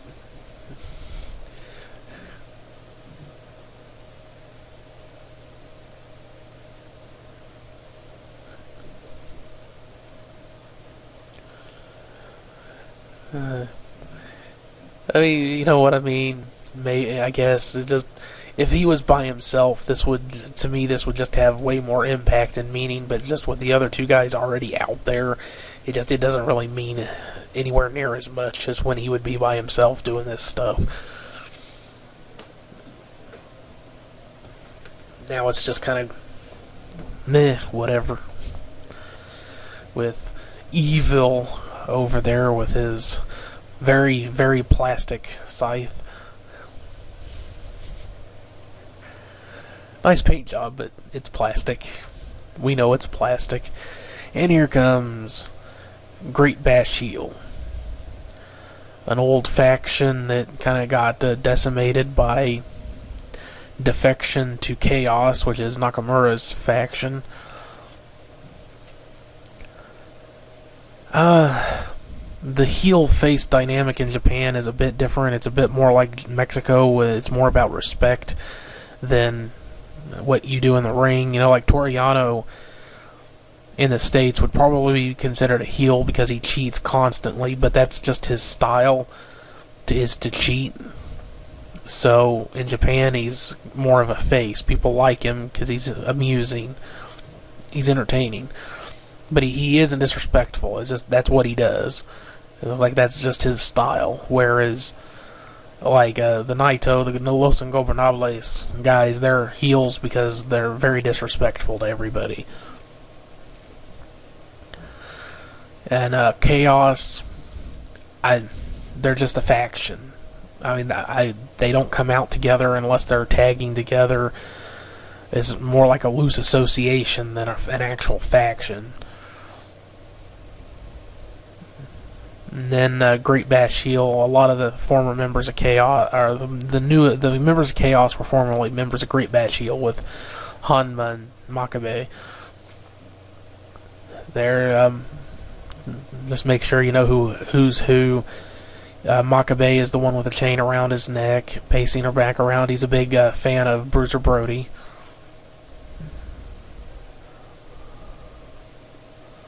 I believe is right. Maybe it was One Man Gang. That style, you know, the big bruiser, brawling, tough guy style of pro wrestling. I imagine he got influenced by all of those guys. One Man Gang, Bruiser Brody, wasn't there another? There was a few of them.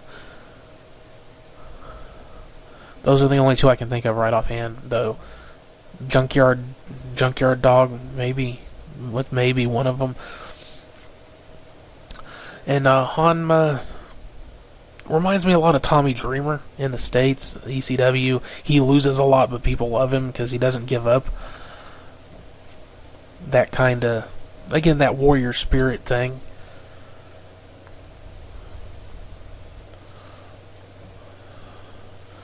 And here's another one of the things that, again, when Naito was coming out by himself, this just taking his damn sweet time getting the outer clothes off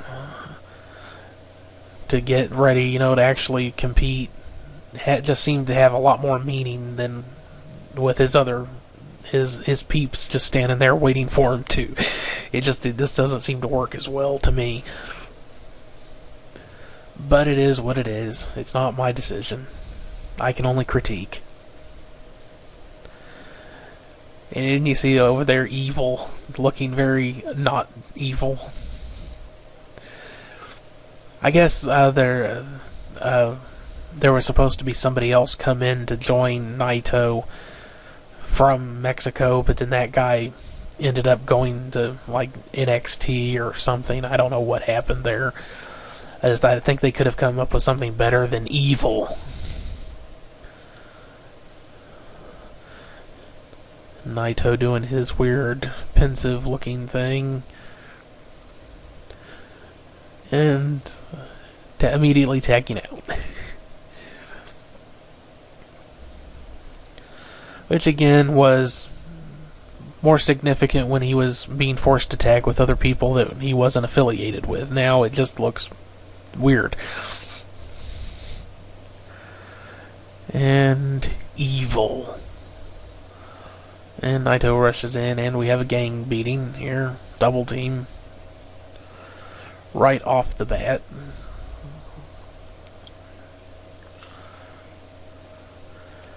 Into the corner. Missed. Makabe knocks down Naito. Power slam. Big power slam. The Unchained Gorilla tags in Hanma. Double shoulder block and takes down Evil. Hanma putting the boots to Evil. Got him in the corner, big chop. Runs in, back elbow, rolls him down. It's the float over neck breaker. Over Castle, that one has a few different names. I just go with the more generic names generally. Body slam goes for the Kakeshi headbutt and misses. You can expect him to try that once or twice more before he'll hit it.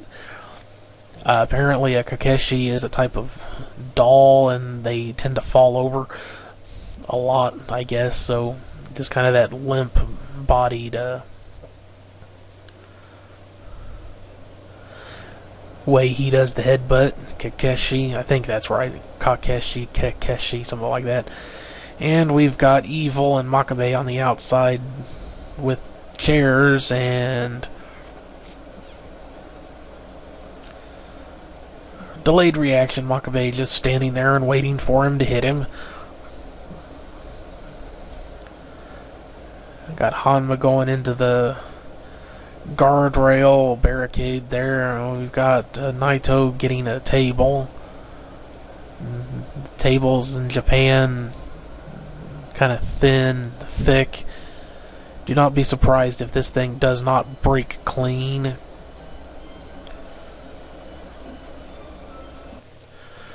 But right here, had to take a break there for a second. I was talking about the table. Yeah, there in Japan, the tables tend to be a lot thicker. They tend to not break as easily as the ones in the States do that are quite flimsy. So, like a Hanma and Naito are battling over who's going to go into the table, but Bushi is interfering. And neckbreaker onto the table, and Hanma does not go through.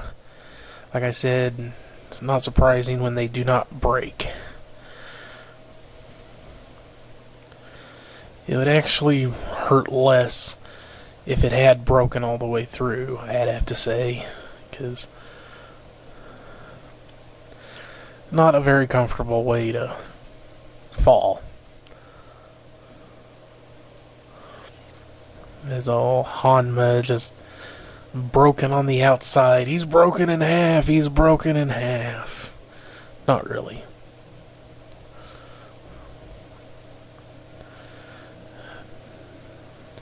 Naito not going to accept a count out win here. Picking him up.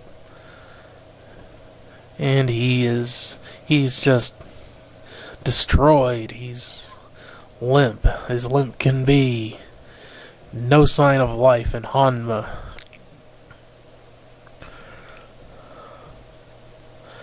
And the young lion's getting rid of the broken table.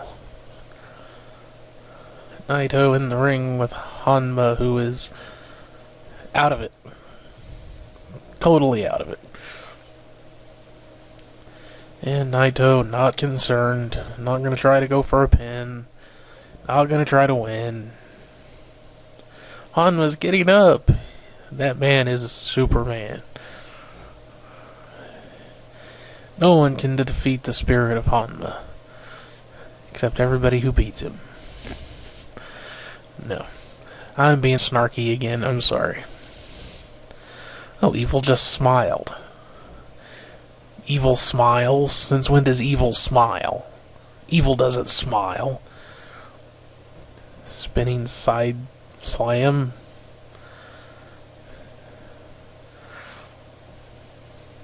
He's evil. Pure fucking evil. This is like the first song I ever made. It was pure fucking evil. And Naito being disrespectful, stomping on Hanma. picking him up off the rope. Elbow takes him down, drop kick to the head. Hanma is clutching at his face. He's just been drop kicked in the head. Of course he's going to clutch at his head. That makes sense. Makabe not happy. Now he's been knocked down, and Naito's going to fuck with Makabe while Evil comes back in to attack Hanma. Naito back in and right back out. Apparently they're taking that as a tag. Hanma on his back, no signs of life. Oh, he's awake. Arm wringer. Hanma trying to go out of the way of the pressure. Gets caught into a bit of a chin lock there. Apparently Evil is a vampire too. Well, of course he is. He's wearing black and purple. He has to be a vampire. Makabe back up on the apron. There's a arm rack. Double arm ringer, double arm rack. With the boot to the head. Applying pressure. I wouldn't want somebody doing that to me. Looks painful. Senton splash. Pin. 1, 2. Only 2 count. From Evil. Because he's evil. I just like doing that. Oh, he's going to cut his throat. And apparently cut his throat clear down to his arm. Goes for something, but blocked. Countered. Hanma looking like he's going to try to pick him up. Hanma does do an excellent deadlift suplex, and he's got him up. Oh, nope. Wait a minute. Gets him up in the suplex. Hey, nobody can talk shit on Hanma's strength. Powerful man. Alright, come on, you damn thing. My pop guard isn't cooperating with me as well as I'd like it to. It's just a sock over the microphone, because that's the best I can do. It works, to a degree. Makabe in, and immediately getting attacked. Double team. Reverses the Irish whip. Clothesline. Up. 1 and a 2 and a 3 and a 4 and a 5 and a 6 and a 7 and an 8 and a 9 and a 10. And now we will see a Northern Light suplex with a nice bridge. 1, maybe a 2 count there. Couldn't tell. Signature Makabe. Going for a suplex of one kind or another. Blocked, but hits the clothesline. Big clothesline from the big bruising, the Unchained Gorilla. Unchained Gorilla. Runs into the forearm, I guess that was, or shoulder. Neck breaker from Evil, but Makabe's already back up. Didn't even see him get up because it was on Evil. Camera. Eats another big clothesline. Now, when Makabe goes from goes from just hitting clotheslines to hitting one of his finishers, which is the King Kong clothesline, I don't know. Just hit a belly to back suplex there. Looking a bit dazed. And Evil with his purple hair. Purple, black, and blonde hair. Hanma once back in. Makabe trying to get over to his corner, being rather sluggish. Naito, very casual. Doesn't really care. Apparently. Hanma in. Naito in. Naito completely went over Hanma, getting slapped back into the corner. Irish whip. Eats a big forearm. Face buster. Kakeshi connects. Big headbutt. Getting up on the turnbuckle there. See what he's going for here. Went for another one of those float over neck breakers. Didn't really hit it very well. Not sure what the hell you'd call that, but I don't think I'd want to see anybody do it again. That was an accident. That could have been bad. Naito seems okay, though. Gets him, hangs him up on the rope, neck breaker. Likes to target the head. Naito does. Uses that kind of sliced bread variation for a finisher. Swinging around, he gets up on the rope, and he's going to springboard off with a drop kick. Some signature at Naito there. Kick, sweep, drop kick. No facial expressions. 1 and a 2 and a no.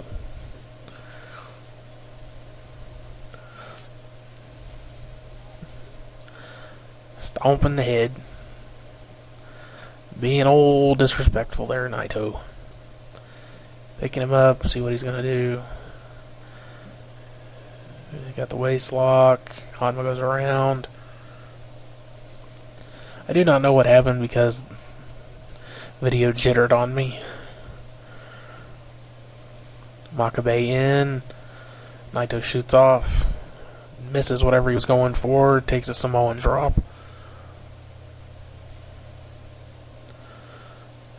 Calling for a double team there. Sandwich clothesline. 2 powerful men sandwich clotheslining one smaller guy. Ouch. Makabe has Naito up on his shoulders. It looks like Hanma's going for their... Nope. Blocked. Saw it in some of the promo stuff for the tag tournament. They've been doing a kind of a Doomsday Device variation with Hanma hitting a headbutt instead of a clothesline off the shoulders. And I think Makabe just got hit with the spray in the face from Bushi, and then that big STO that, no, only 2 count, but Evil uses. I think that's the STO, yeah.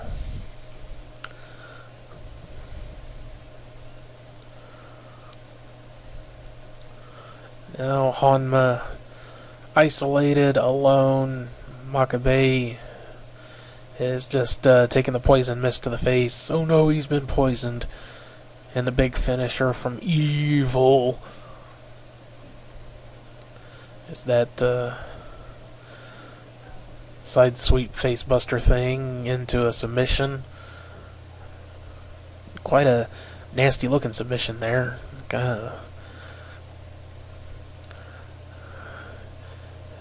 Has that leg in underneath, choking pretty well. Not sure what the hell you'd call that, but it looks quite effective.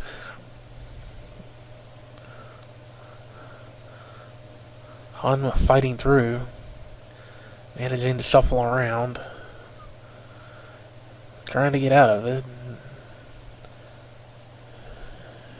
He's kind of going out there a bit. It looks like Hanma. Is this gonna be it, folks? Is that Hanma maybe out here? Nope. He managed to get to the ropes.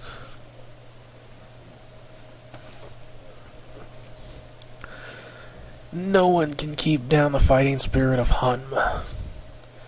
And in comes Evil.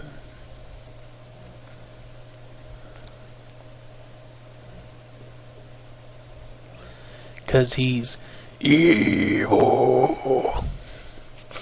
He's picking Hanma up. Makabe still nowhere in sight. Still out from the poison mist finisher combo.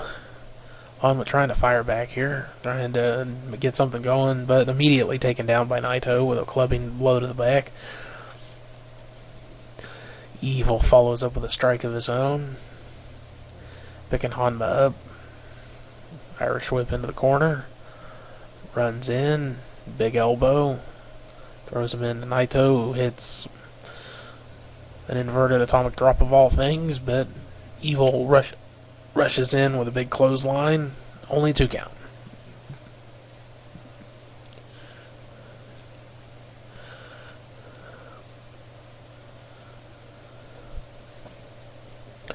I guess for a double team setup, inverted atomic drop is a good move for setting something up like a clothesline. Okay, so that makes a bit of sense.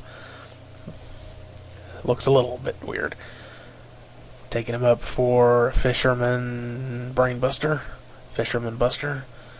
Got a 1, 2, kicks out. No, Naito actually showed some animation there. Must have been expecting that to be a finish. Hanma is still alive here. He's still in this. Naito and Evil, despite their double team tactics, have not been able to put Hanma down. Hanma picked up, dropped back, and Makabe is back in this with all that green crap on his face.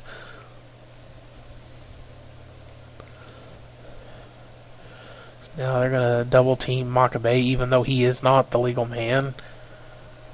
Do big double clothesline. Makabe still alive and kicking. Or clotheslining, as the case may be. Dropping both men. Now everybody's down.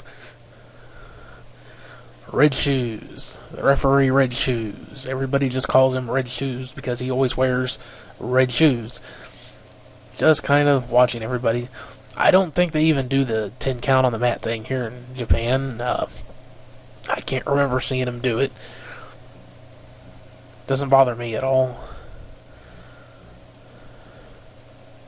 No, maybe he is counting there. I don't know. Or maybe he's just telling them who's actually still legal. Like it fucking matters at this point. Everybody's been in the ring for ages now. They're kind of lax on the tag team rules here in Japan. Big clothesline against each other. Evil and Hanma just clotheslining the hell out of each other. Hanma rushes in, hits him with an elbow. Evil rushes in, hits him with a knee, I think.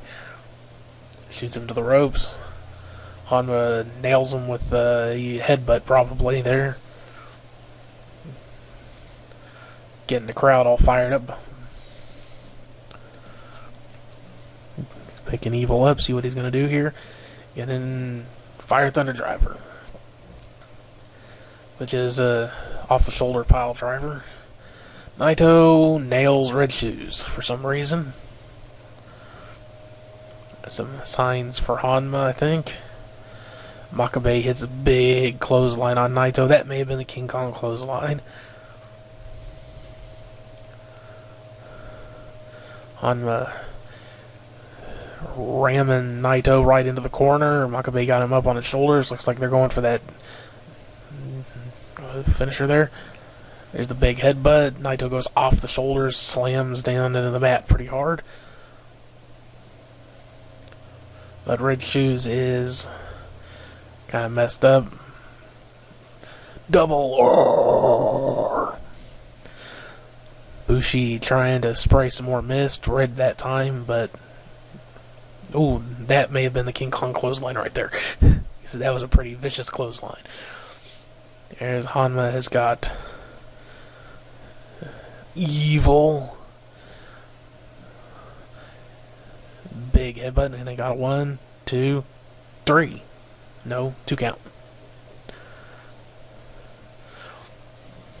Only a 2 count. Picking him up, slam. Calling. This is a King Kong knee drop. Yep. Makabe's other finisher, King Kong knee drop, and calling for the Super Kakeshi. I think the big headbutt off the turnbuckle. Is he going to hit it? He hits it. 1, 2, 3. Hanma and Makabe win, folks. Hanma and Makabe won. Wow. Like I said earlier, Hanma has quite a losing streak, but they just won this tournament. That is a big win. So that's going to set them up for a title shot at Wrestle Kingdom, I would imagine, against Anderson and Gallows.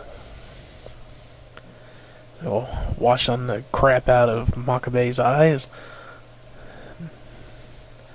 There's a big win for that man who was in the G1 tournament and had a grand total of 1 loss in 10 matches, or 1 win in 10 matches. He lost all but 1 match. So,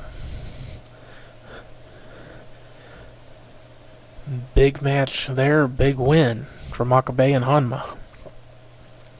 So that's the end of the match, folks. There will be some more talking from the winners here, but you don't need me for that. I don't speak Japanese, so I can't translate or anything for you. So I think we'll leave it off here. So thanks for watching. I hope you enjoyed the New Japan Pro Wrestling.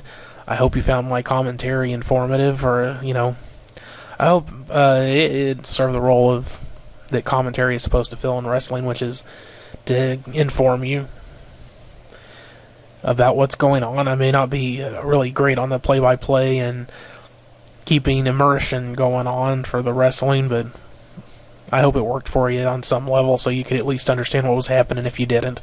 So, once again, thanks for watching. I'll see you on the next one. I'll probably go ahead and do some more of these as I have the time. You know, sitting and doing a couple, 2.5 hours worth of recording for something like this takes, you know, 2.5 hours of time. So, yeah, it is what it is. I'll see you on the next one, folks. Bye-bye.